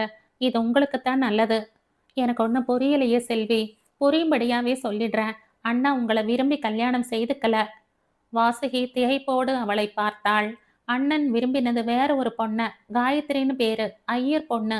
அம்மா கிடையாது, அப்பா மட்டும்தான். 2 தங்கைகள் உண்டு. கவர்மெண்ட் ஆபீஸ்ல வேலை, நல்ல சம்பளம். அப்புறம் என்ன, விரும்பினவளைய கட்டிக்க வேண்டியது தானே? நம்ம வீட்டை பொறுத்தவரை ஆட்சேபனை சொல்லல. உன் சந்தோஷத்துக்கு குறுக்க நிக்க மாட்டேன்னு சொல்லிட்டாங்க. ஆனா அவங்க வீட்டுல ஒத்துக்கல. அவங்க அப்பா ரொம்ப மோசமா நடந்துக்கிட்டாரு. வேலை பார்த்து கை நிறைய சம்பாதிக்கிற பொண்ண வளைச்சு போட்டுக்கலாம்னு பாக்குறியாடா? பொட்ட நாயேன்னு அசிங்க அசிங்கமா கத்துனாரு. அண்ணனை மட்டும் இல்ல, எங்க அப்பா அம்மா எல்லாரையுமே கேவலமா பேசினாரு. அம்மாவும் அப்பாவும் ஆடி போயிட்டாங்க. அண்ணன் கோவப்பட்டாலும் காயத்ரியை கல்யாணம் பண்ணிக்கிறதுல உறுதியா இருந்தா. அவங்கள வீட்டை விட்டு வந்துட சொன்னா. ஆனா அம்மாவுக்கு இதுல இஷ்டம் இல்ல. நம்மள அவங்க அப்பா இவ்வளோ கேவலமா பேசினதுக்கு அப்புறம் அந்த பொண்ணை நீ கல்யாணம் பண்ணிக்க கூடாதுன்னாங்க. அண்ணா அப்படியும் காயத்ரியை பண்ணிக்கிறதுல பிடிவாதமா இருந்தா. ஆனா அந்த காயத்ரி வீட்டை விட்டு வரமாட்டேன்னுட்டாங்க. அப்பா கிட்ட அவ்வளோ பயம். தங்கைகளின் எதிர்காலம் பத்தின கவலை. தான் சம்பளத்தை நம்பி இருக்கிற குடும்பத்தை விட்டுட்டு வர முடியாத நிலை. எல்லாம் சேர்ந்து அவங்க வர மறுத்துட்டாங்க. அண்ணன் பயங்கர அப்செட் ஆயிட்டான். நாங்களும் கூட அப்செட் ஆயிட்டோம். ஏன்னா காயத்ரி அப்பெல்லாம் இங்க அடிக்கடி வருவாங்க. உரிமையோட சமைப்பாங்க. எல்லா வேலையும் இழுத்து போட்டுக்கிட்டு செய்வாங்க. எங்களுக்கும் அவங்கள பிடிச்சிடுச்சு. அப்படியெல்லாம் பழகினவங்களுக்கு சொந்த அப்பாவே பிரச்சனை ஆயிடுவார்னு யாருமே எதிர்பார்க்கல. அப்பாவை பகைச்சுக்கிட்டு வெளியே வர இவங்க மனசும் இடம் கொடுக்கல.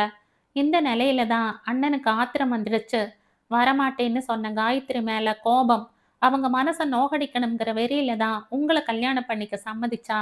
வேறொரு பெண்ண இவர் கல்யாணம் பண்ணிக்கிற செய்தி கேட்டா, காயத்ரி மனசு மாறி வந்துருவான்னு நெனச்சு தான் சம்மதிச்சிருக்கான்னு எங்களுக்கு அப்புறம் தான் தெரிஞ்சது.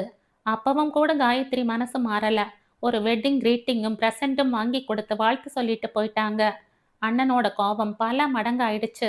கூடவே அவமானமும் ஏற்பட்டுருச்சு. காயத்ரிய தன் கால்ல விழ வைக்கணுங்கிற ஒரே ஒரு வெறி தான் இப்ப அவருக்கு. நீங்க இருக்கிற வரை நிச்சயம் காயத்ரி வரமாட்டான்னு அவருக்கு தெரியும். நீங்க பிரிஞ்சு போயிட்டா மறுபடியும் காயத்ரி மனசுல சபலம் தட்டும்னு நினைக்கிறார். உங்கள போன்னு சொல்ல முடியாதே. ஆனா நீங்களா போனா நல்லதாச்சே. அதான் அப்பாவை பார்க்க கூடாதுன்னு ஒரு கண்டிஷன். உங்க அப்பா மேல இருக்கிற பாசத்தையே பகடக்காயா வச்சு உங்களை விரட்டணும்னு அவருக்கு திட்டம். அதோட முதல் படிதான் தனி குடித்தன ஏற்பாடு. செல்வி நிறுத்த வாசுகி மூச்சை பிடித்து கொண்டு அவளையே பார்த்தாள். மனசு குழம்பியது. மிகுந்த மிகுந்த அதிர்ச்சி அடைந்திருந்தாள். தனக்கு முன்பே ஒரு பெண் அவன் மனதில் இருக்கிறான் என்ற உண்மை முள்ளாய் இதயத்தை குத்தியது. இதெல்லாம் தெரிந்தும் அவளை அவனுக்கு கல்யாணம் செய்து வைத்த அந்த வீட்டினர் மீது வருத்தம் ஏற்பட்டது. கணவனின் காதல் என்ற இந்த உணர்வு இனி என்னென்ன குழப்பங்களையும் விபரீதங்களையும் ஏற்படுத்துமோ என்ற பயமாக இருந்தது. எல்லாவற்றையும் விட இந்த உண்மை தெரிந்தால் அப்பா மனம் ஒடிந்து போய்விடுவாரே என்ற கவலை எழும்பியது.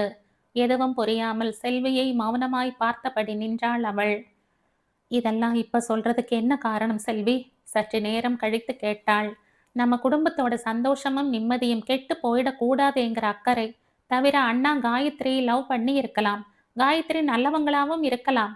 ஆனா கடவுளுடைய விருப்பம் உங்களைத்தான் அவருக்கு மனைவியாக்கி இருக்கு. அப்படி இருக்கும்போது அண்ணன் இன்னும் பழைய விஷயங்களையே மனசுல நினைச்சிட்டு ஏதேதோ செய்யறது எனக்கு சரியா படல. அதான் எல்லா உண்மைகளையும் உங்ககிட்ட உடைச்சு சொல்லிட்டேன். இனி எப்படி நடந்துக்கணுமோ அப்படி நடந்துக்க வேண்டியது உங்க பொறுப்பு. அண்ணன் மனசுக்குள்ள இருக்கிற எண்ணங்களை மாத்தி அவர் மனசு முழுக்க நிறைய வேண்டியது உங்க சாமர்த்தியம். செல்வி அவளை தனிமையில் விட்டுவிட்டு நகர்ந்தாள். இரவு நேரம் கழித்துத்தான் வந்தான் விஜயன். நாளைக்கு காலையில டெம்போ ஒன்று வரும். நம்ம சாமான்களை தனியா எடுத்து வை. ஒரு நிமிஷம். அப்பா அம்மாவை பார்க்காமலேயோ அவங்கள பத்தி கவலைப்படாமலேயோ இருக்க முடியாதுங்கிறத உங்களுக்கு புரிய வைக்கணும்னு தான் தனியா வர நான் சம்மதிச்சேன். யோசிச்சு பார்த்தா இது பைத்தியக்காரத்தனம்னு தோணுது. இப்பதான் உங்க அம்மாக்கு உடம்பு குணமாகி இருக்கு. தங்கைக்கு இன்னும் கல்யாணம் ஆகல. இந்த நிலைமையில நாம தனியா போறது சரின்னு எனக்கு படல. உங்களுக்கு எங்க வீட்டை பத்தின கவலையும் பொறுப்பும் உண்டு. உங்களுக்கு இப்ப என்ன வேணும்? நான் எங்க அப்பா வீட்டுக்கு போகக்கூடாது. அவரை பத்தி கவலைப்படக்கூடாது. அவ்வளவுதானே? ஓகே, நான் போகல. நீங்களா எப்ப கூட்டிட்டு போறீங்களோ அப்ப நான் பாத்துக்கிறேன். அதுவரை போதுமா? நாம தனி குடித்தனம் போக வேண்டாம். அட்வான்ஸை திருப்பி வாங்கிடுங்க. விஜயன் ஸ்தம்பித்து போய் அவளை பார்த்தான். அவளுடைய இந்த திடீர் முடிவை அவன் எதிர்பார்க்கவில்லை. ஏதாவது ஒரு தகராறு செய்து இவள் அவனை விட்டு பிரிந்து போகும்படி செய்துவிட்டால் காயத்ரிக்கு தன் மீது இரக்கம் வரும். காதல் அதிகமாகும். அப்பாவை தைரியமாக எதிர்த்து கொண்டு அவள் வந்து விடுவாள் என்றெல்லாம் நினைத்திருந்தவனுக்கு வாசகியின் இந்த திடீர் முடிவு ஏமாற்றத்தையும் எரிச்சலையும் ஏற்படுத்தியது. இதற்கு மேல் தான் இவளை வற்புறுத்தினால் அனாவசிய சந்தேகத்திற்கு அது வழிவகுக்கும் என்று தோன்ற மேற்கொண்டு என்ன செய்யலாம் என்று யோசித்தபடி மௌனமாக படுத்தான். பார்ப்போம், ஏதாவது பிரச்சனை ஏற்படாமலா போய்விடப் போகிறது, அப்போது பார்த்து கொள்ளலாம் என்ற முடிவோடு தூங்கிப் போனான். ஆபீஸ் முடியும் நேரத்தில் அவசர வேலை ஒன்று தலையில் விழ அதை முடித்து கொடுத்துவிட்ட காயத்ரி வீட்டுக்கு புறப்படும் போது மணி 7 ஆகி இருந்தது. ஒன்றன் பின் ஒன்றாக 3 பஸ்கள் பிதுங்கி வழிந்த கூட்டத்தோடு நிற்காமல் போக அதன் பிறகு வந்த பஸ்ஸில் ஏறி வீடு வந்து சேரும் போது மணி 9. டிவி பார்த்து கொண்டிருந்த அப்பாவின் பார்வை துளைத்தது. ஏன் லேட்? அர்ஜென்ட் வேலை ஒன்று இருந்தது, முடிச்சிட்டு வர நாழி ஆயிடுத்து. லட்சம் பேர் வேலை செய்கிற அரசாங்கத்தில் உனக்கு மட்டும்தான் அவசர வேலை வருமா? இல்லை அரசாங்கமே உன் தலையில் ஓடுறதா? காயத்ரி பதில் சொல்லவில்லை. இதை பார், வரிசையாக 3 பொண்ணை பெற்று என் தலையில் கட்டிட்டு உங்கள் அம்மா போய் சேர்ந்துட்டா. தகப்பன் வளர்த்த குழந்தைகள் தருதலை ஆயிடும்னு ஒரு வழக்கே இருக்கு. ஏதோ ஒரு ஜாதிக்காரன் லவ் பண்ணி நீ அந்த வழக்கை உண்மையாக்கிட்ட. அடுத்த 2 பேருக்கும் வழிகாட்டியா இருந்து இந்த குடும்பமானத்தை கப்பலேத்தி விட்டுடணும்னு ஏதாவது எண்ணம் இருந்தா சொல்லிடு. இப்பவே ஒரு பாட்டில் விஷமருந்து வாங்கிட்டு வரேன், குடிச்சுப்புட்டு ஒட்டு மொத்தமா போய் சேர்ந்துடுவோம். என் மேல நம்பிக்கை இல்லாட்டா ஆபீஸ்ல போய் விசாரிச்சுக்கோப்பா. எவன்கிட்டயும் விசாரிக்க வேண்டாம். தெளிவா தெரியற விஷயத்துக்கு விசாரணை எதுக்கு? நீ அவனைத்தான் பார்த்துட்டு வர. சத்தியமா இல்ல. பொய் சத்தியம். உண்மைய நான் சொல்றேன்டி. 4 நாள் முந்தி நீ அவன் வீட்டுக்கு போகலை? போனேன். எதுக்கு போன? அவங்க அம்மாவுக்கு உடம்பு சரியில்லைன்னு கேள்விப்பட்டேன். அதான் போய் பார்த்தேன். இவனையே வேணாம்னு சொன்னப்புறம் அவங்க அம்மாவை என்ன குசலம் விசாரிப்பு? என்ன உறவு கொண்டாடின்ட்டு அங்க போற நீ? அவனுக்குத்தான் கல்யாணம் ஆயிடுச்சுல்ல, அப்புறம் எதுக்கு போற? காதலை பொதுப்பிச்சுக்கவா? பதில் சொல்ல மாட்டேன்பா. அசிங்கமான கேள்விகளுக்கெல்லாம் என்னால பதில் சொல்லின்னு இருக்க முடியாது. அதை விட விஷம் தரேன்னியே, அதை தந்துடு. இதை விட அது பெட்டர். உள்ளே சென்றவளையே வெறித்து பார்த்தார் அவர். விஷம் என்ற பயமுறுத்தல் இனி செல்லுபடியாகாது என்பது புரிந்தது. அவனுக்கு திருமணமாகிவிட்டது என்று நிம்மதியாக இருக்க முடியவில்லை. காதல் என்பது நீர் பூத்த நெருப்பு மாதிரி. எந்த நிமிடம் வேண்டுமானாலும் கொழுந்து விட்டு எரியும். அப்படி எரிவதற்கு முன் நீர் ஊற்றி அதை முழுக்க சில்லிட்டு போக செய்ய வேண்டும். பெண்ணுக்கு கல்யாணம் செய்து வைக்க கூடாது என்ற எண்ணம் சத்தியமாக இல்லை அவருக்கு. அடுத்த 2 பெண்கள் படிப்பு முடித்து வேலை திருமணம் என்று செட்டில் ஆக காயத்ரியின் துணையும் அவள் சம்பாத்தியமும் வேண்டும். அதன் பிறகும் கூட அவரை கவனித்துக் கொள்ள ஒருவர் வேண்டும். காயத்ரி ஆணாய் பிறந்திருந்தால் இந்த பொறுப்புகளை ஏற்றுக்கொள்ளத்தானே வேண்டும். அவள் இந்த வீட்டை விட்டு போக மாட்டாள் அல்லவா? அதுபோல்தான் இப்போதும் வீட்டோடு ஒரு மாப்பிள்ளை கிடைத்து விட்டால் ஒரு கல்லில் 2 மாங்காய்கள் கிடைத்தாற் போல ஆகிவிடும். ஆளுக்கு ஆள், பணத்திற்கு பணம், பாதுகாப்புக்கு பாதுகாப்பு, இப்படித்தான் நினைத்தார் அவர். இன்னும் 2-3 வருஷம் கழித்து அப்படி ஒரு மாப்பிள்ளை பார்த்து அவளுக்கு மனம் முடித்து விடலாம் என்று அவர் நினைத்திருக்கையில், காதல் என்ற பெயரோடு எவனோ ஒருவன் வீடு தேடி வந்து பெண் கேட்டபோது எரிச்சலும் ஏமாற்றமும் ஆத்திரமும் அவர் கண்ணை மறைத்தது. விஜயனை கேவலமான வார்த்தைகளால் விரட்டி அடித்தார். அதற்கு நல்ல பலனும் இருந்தது. இவர் திட்டிய திட்டில் அந்த குடும்பத்திற்கு ரோஷம் பொத்து கொண்டு வந்துவிட்டது. உடனடியாய் பிள்ளைக்கு வேறு ஒரு பெண்ணை பார்த்து கல்யாணம் செய்து வைத்து விட்டார்கள். இவர் பெண்ணை பார்த்து எக்காலமாய் சிரித்தார். காதலாம் காதல், சுண்டக்கா காதல். இப்ப பாத்தியோனோ உன் காதல் சாயம் வெளுத்து போன கதையை? ஒரு வார்த்தை சொல்றதுக்குள்ள விட்டுட்டு வேற இடம் பார்க்கற கோழையை போயா காதலிப்ப? வேற ஆள் கிடைக்கல உனக்கு? போகட்டும் விடு. நீ இத்தனை நாள் பண்ண தப்பை நான் மன்னிச்சுடுறேன். இனிமேலாவது ஒழுங்கா இருக்கிற வழியை பாரு. உனக்கு கல்யாண ஆசை வந்தா என்கிட்ட சொல்லு, நான் பார்த்து பண்ணி வைக்கிறேன். அனாதையா நீ? நீயே ஒரு ஆளை தேடி பிடிச்சுக்க. இன்னொரு முறை இப்படி ஏதாவது அசட்டுத்தனம் பண்ண ஆரம்பிச்சியானா மகளை கொன்னுடுவன், ஜாக்கிரதை. அன்றைக்கு மிரட்டியதோடு நின்று விடவில்லை அவர். தினமும் அவளை அவளுக்கே தெரியாமல் கண்காணிக்க ஆரம்பித்தார். அவனுக்கு கல்யாணமான பிறகு இந்த 6 மாதமாக ஆபீஸ் விட்டால் வீடு, வீடு விட்டால் ஆபீஸ் என்று ஒழுங்காக போய் வந்து கொண்டிருந்தவள் திடீரென்று 4 நாள் முன்பு அவன் வீட்டுக்கு போய் வந்த விஷயம் தெரிந்ததும் அவர் குழம்பி போனார். அப்படியானால் இன்னமும் அவர்களுக்குள் தொடர் விரிக்கிறதா? அவனை இன்னும் மறக்கவில்லையா இவள்? பல்லை கடித்தார் அவர். என்ன செய்வதென்று யோசித்தார். பெண் தன்னுடைய திட்டங்களை தவிடு பொடியாக்கி விடுவாளோ என்ற பயம் ஏற்பட்டது. 3 பெண்களுக்கு கல்யாணம் செய்யும் அளவுக்கு அவரிடம் பணமும் இல்லை, மனதில் தெம்பும் இல்லை. ஒரு சாதாரண கம்பெனியில் 40 வருஷம் வேலை பார்த்தவருக்கு ரிட்டையர் ஆகும்போது மொத்தமாய் 50,000 கிடைத்தது. அவ்வளவுதான். பென்ஷன் என்று எதுவும் கிடையாது. இந்த பணத்தை கொண்டு என்ன செய்துவிட முடியும்? வேறு ஏதாவது வேலைக்கு போகலாம் என்றால் பிரஷர், சுகர், மூட்டு வலி, முதுகு வலி என்ற உடம்பில் 1000 பிரச்சனைகள் தவிர நல்ல வேலையும் கிடைக்கவில்லை என்ற நிலையில் வீட்டில் முடங்கிவிட்டார். காயத்ரியின் சம்பளத்தில்தான் குடும்பம் நடந்தது. பெண் என்ற காரணத்தினாலேயே அவர்களை அடக்கி ஆள முடிந்தது. காயத்ரி சம்பாதித்தாளே தவிர வீட்டு நிர்வாகமும் கணக்கு வழக்கும் அவரிடம் ஒப்படைத்து விட்டாள். தினமும் 10 ரூபாய் பணம் செலவுக்கு கொடுப்பார். சிக்கனம் என்றால் அவ்வளவு சிக்கனம். அனாவசிய செலவு என்பதே கிடையாது. வீட்டு வேலைக்கு கூட ஆள் கூடாது என்று விட்டு விட்டார். 3 பொம்மநாட்டி குழந்தைகள் இருக்கிற இடத்துல வேலைக்கு ஆளாவது? எல்லாரும் என்ன வெட்டி முறிக்க போறேலாம்? ஆளுக்கு ஒரு வேலை செய்ய வேண்டியதுதானே? பெண்கள் மறுத்து பேசவில்லை. அனைத்து வீட்டு வேலைகளையும் தாங்களே செய்தார்கள். சமையல் வேலையை காயத்ரி ஏற்றுக்கொண்டாள். பாத்திரம் தேய்ப்பது, துணி துவைப்பது இரண்டுமே அடுத்தவள் ஆனந்தியின் பொறுப்பு. துணி மடிப்பது, வீடு பெருக்கி துடைப்பது எல்லாம் கடைசி பெண் வினயாவின் வேலை. வெளியில் போய் வருவது, சாமான்கள் வாங்கி போடுவது, வங்கி விவகாரம், இதையெல்லாம் தானே பார்த்து கொண்டார் அப்பா.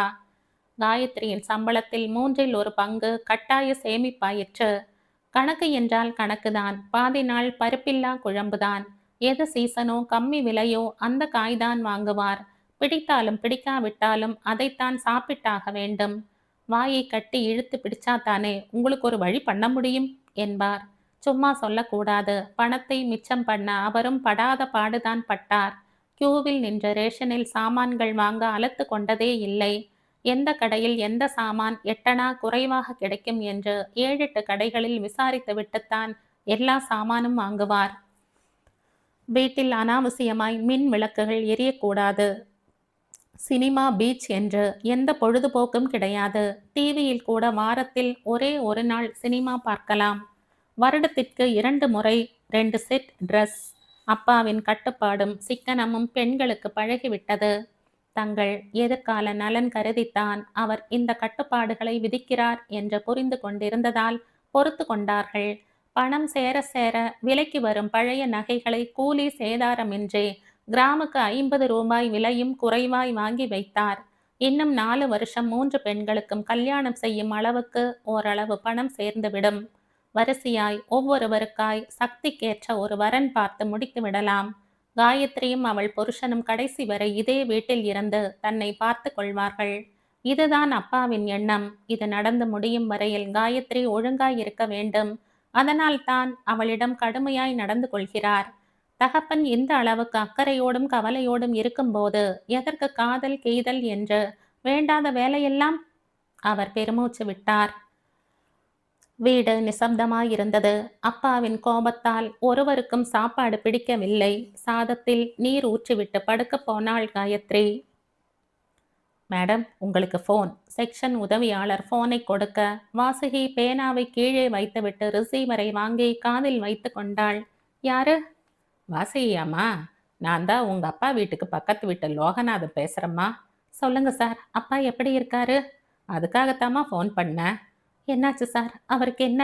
மறுபடியும் அவருக்கு உடம்பு சரியில்லைம்மா. நான் தான் டாக்டர்கிட்ட கூட்டிட்டு போனேன். பிளட் டெஸ்ட் எடுத்ததில் டைஃபாய்டுங்கிறார் டாக்டர். ஐயோ, இப்போ தானே ஜாண்டிஸ் வந்தது, அதுக்குள்ள டைஃபாய்டா? என்ன சார் இது? இப்போ எப்படி இருக்கார் அவரு? ரொம்ப வீக்காக இருக்காருமா. டெம்பரேச்சர் ஜாஸ்தியாக இருக்கு. நீ வந்தா பார்த்துப்பியன்னு தான் உங்க அப்பா தான் உனக்கு சொல்ல சொன்னாரு. முடிஞ்சா வந்துட்டு போ வாசுகி. தன்னந்தனியாக இருக்காரு, பார்க்க பாவமாக இருக்கு. உன் புருஷன்கிட்ட சொல்லிட்டு 10 நாள் இங்கே வந்து இருந்தாத்தாம்மா நல்லது. அவர் ஃபோனை வைக்க வாசுகி வெளிரிய முகத்தோடு ரிசீவரை வைத்துவிட்டு சீட்டில் சாய்ந்து கொண்டாள். என்ன மேடம், ஒரு மாதிரி ஆயிட்டீங்க?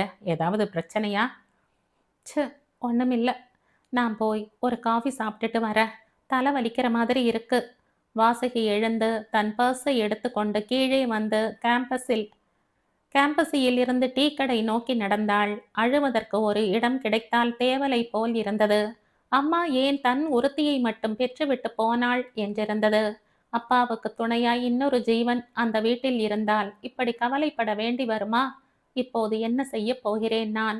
மறுபடியும் அப்பாவை கவனித்துக் கொள்வதற்காக பிறந்த வீடு செல்கிறேன் என்று சொன்னால் ஒரு வழியாக அங்கேயே இருந்துவிடு என்பான் விஜயன். எந்த காரணம் கொண்டும் அப்பா வீட்டுக்கு போக மாட்டேன் என்று சொல்லித்தான் தனி குடித்தனம் போவதை தவிர்த்திருக்கிறாள் அவள். இந்த நிலையில் அப்பாவுக்கு உடம்பு என்றால் அனுப்புவானா? நிச்சயம் மாட்டான். அதற்காக அப்பாவை அம்போவென்று விட்டுவிட முடியுமா? ஆண் வாரிசில்லாதவர்கள் எல்லாம் கஷ்டப்பட்டுத்தான் தீர வேண்டும் என்று யார் விதி எழுதினார்கள்? ஒரே பெண்ணாய் பிறந்தவளுக்கு தாய் தகப்பனை பார்த்து கொள்ளும் உரிமை யாரால் மறுக்கப்பட்டது? இப்போது என்ன செய்ய போகிறேன் நான்? வாசுகி தன்னைத்தானே கேட்டுக்கொண்டாள். ஒரு வழியும் புலப்படவில்லை. துக்கத்தில் கண்கள் பொங்கி வழிந்தது. யாரும் பார்த்து விடாதவாறு சட்டென்று துடைத்து கொண்டு டீக்கான காசை கொடுத்துவிட்டு அலுவலகம் நோக்கி நடந்தாள். கீழ்த்தளத்தில் ரெக்கார்ட் ரூம் இருந்தது. தனிமையில் சிந்திக்கவும் மனம் விட்டு அழவும் சரியான இடம். வாசுகி உள்ளே நுழைந்தாள். ரெக்கார்டு கிளார்க் வெளியில் போயிருக்க ஒரு ஓஏ மட்டும் அரை தூக்கத்தில் டேபிளில் சாய்ந்திருந்தான். ஒரு ஃபைல் எடுக்கணும், நீ தூங்கு, நான் பார்த்துக்கிறேன். அவன் அசட்டு சிரிப்போடு, தூங்கலம்மா, தூக்கம் மாதிரி, நீங்க தேடிக்கங்க, நான் ஒரு தம் அடிச்சுட்டு வந்துடுறேன் என்றபடி வெளியேறினான். வாசுகி ஃபைல் ரேக்குகளுக்கு பின் பக்கம் சென்று ஒரு மூலையில் இருந்த ஸ்டூலில் அமர்ந்து முழங்கையில் முகத்தை ஊன்றிக் கொண்டாள். கண்கள் கட்டுப்பாட்டை தளர்த்தியது. உப்பு கண்ணீர் இதழோரம் வழிந்து கரித்தது. எவ்வளவு நேரம் அமர்ந்திருந்தாள் என்று தெரியவில்லை. மனம் விட்டு அழுததில் பாரம் சற்றே குறைந்தது. அழுகையால் மட்டும் பிரச்சனை தீர்ந்து விடுமா? அப்பாவுக்காக என்ன செய்யப் போகிறாய்? உள்ளுக்குள் மற்றொரு வாசுகி இடித்தாள். ஏதாவது செய், ஆபத்துக்கு பாவம் இல்லை என்பதை மறந்துவிட வேண்டாம். வாசுகி எழுந்தாள். முகத்தை துடைத்து கொண்டு மாடிக்கு வந்தாள். டாய்லெட்டில் முகத்தை கண்ணீர் விட்டு கழுவி அழுத அடையாளத்தை மறைத்து கொண்டு செக்ஷனுக்கு வந்தாள். என்னங்க மேடம் ஒரு மாதிரியா இருக்கீங்க? எதனா பிரச்சனைன்னா என்கிட்ட சொல்லுங்க மேடம். உதவியாளர் அவள் கண்களின் சிவப்பை பார்த்தபடி கேட்க மீண்டும் அழுகை வந்துவிடும் போல் இருந்தது.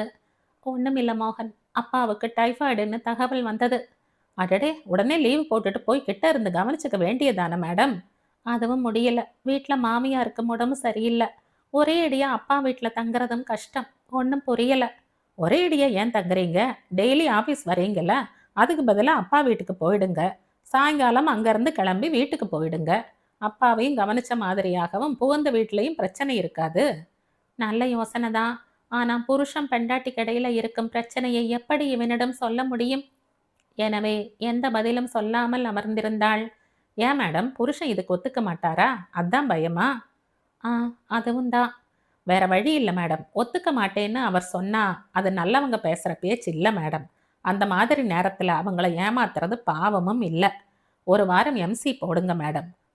உங்களை கேட்டு யார் ஃபோன் பண்ணாலும் நான் ஏதாவது சொல்லி சமாளிச்சுக்கிறேன். உங்க அப்பாவுக்கு நீங்க தான் பையனும் கூடங்கிறத மறந்துடாதீங்க மேடம். உடனே போங்க. எதனா பிரச்சனை வந்தா கூட உடனே உங்க அப்பா வீட்டுக்கு ஃபோன் பண்ணி உங்களுக்கு சொல்லிடுறேன். சமாளிச்சுக்குவோம். அவர் சொல்வது சரியான யோசனையாய் தோன்ற வாசுகி தைரியமாய் ஒரு முடிவுக்கு வந்தாள். நியாயத்திற்காக சில தந்திரங்கள் செய்யலாம், தப்பில்லை என்று தனக்குத்தானே சொல்லிக்கொண்டு அரை நாள் லீவு எழுதி கொடுத்து விட்டு கிளம்பினாள். புறப்பட்டு விட்டாளே தவிர பயத்தில் உடம்பு நடுங்கியது. எசகு பிசகாய் இன்று பார்த்து சோதனையாக விஜயன் எங்கேயாவது வழியில் பார்த்து விடுவானோ என்று பதற்றமாக இருந்தது. பஸ் பிடித்து அண்ணா நகரில் இறங்கி அப்பாவின் வீட்டுக்கு ஒரு ஆட்டோ பிடித்து போய் சேர்ந்தபோது மணி 3 இருந்தது. கேட்டை திறந்து கொண்டு உள்ளே போன போது மனசுக்குள் விஜயனிடம் மன்னிப்பு கேட்டு கொண்டாள். கதவு சாத்தி இருந்தது. தள்ளியதும் திறந்து கொண்டது. உள்ளிருந்த ஆளை கண்டதும் திகைப்பில் விழி விரிந்தது. ஸ்தம்பித்து நின்றாள் வாசுகி. என்ன நீ இப்படி நின்றீங்க? உள்ள வாங்க. செல்வி புன்னகையோடு அழைத்ததும் மரம் மாதிரி நின்றாள். நீ எப்படி இங்கு செல்வி? உள்ள வாங்க சொல்ற. முதல்ல ஜில்லுன்னு தண்ணி குடிச்சிட்டு 5 நிமிஷம் உட்காருங்க. செல்வி ஃப்ரிட்ஜில் இருந்து ஒரு பாட்டில் தண்ணீர் எடுத்து கிளாஸில் ஊற்றி கொடுத்தாள். என்னை இங்க எதிர்பார்க்கல? இல்ல, அண்ணா உங்களை தான் இங்க போகக்கூடாதுன்னு சொல்லியிருக்கான். அதான் நான் வந்து போயிட்டு இருக்கேன் அடிக்கடி. செல்வி கண் சிமிட்டி சிரிக்க வாசுகிக்கு எதுவோ புரிந்தாற்போல் இருந்தது. அவளையே வியப்போடு பார்த்தாள். அங்கிளுக்கு உடம்பு சரியில்லைன்றது சமயத்துக்கு எனக்கு தெரியாம போயிடுச்சு. 4 நாள் முந்தி நான் வந்தப்போ நல்லாத்தான் இருந்தார். அப்புறம் என்னோட கம்ப்யூட்டர் கிளாஸ்லையும் காலேஜ்லையும் மாறி மாறி டெஸ்ட் ப்ராஜெக்ட்னு ஒரே வேலை. இன்னைக்கு தான் டைம் கிடைச்சதுன்னு வந்தா முக்கலும் முனகலமா படுத்துட்டு இருக்கார். உங்களுக்கும் ஃபோன் பண்ண சொல்லி இருக்கிறதா சொன்னார்.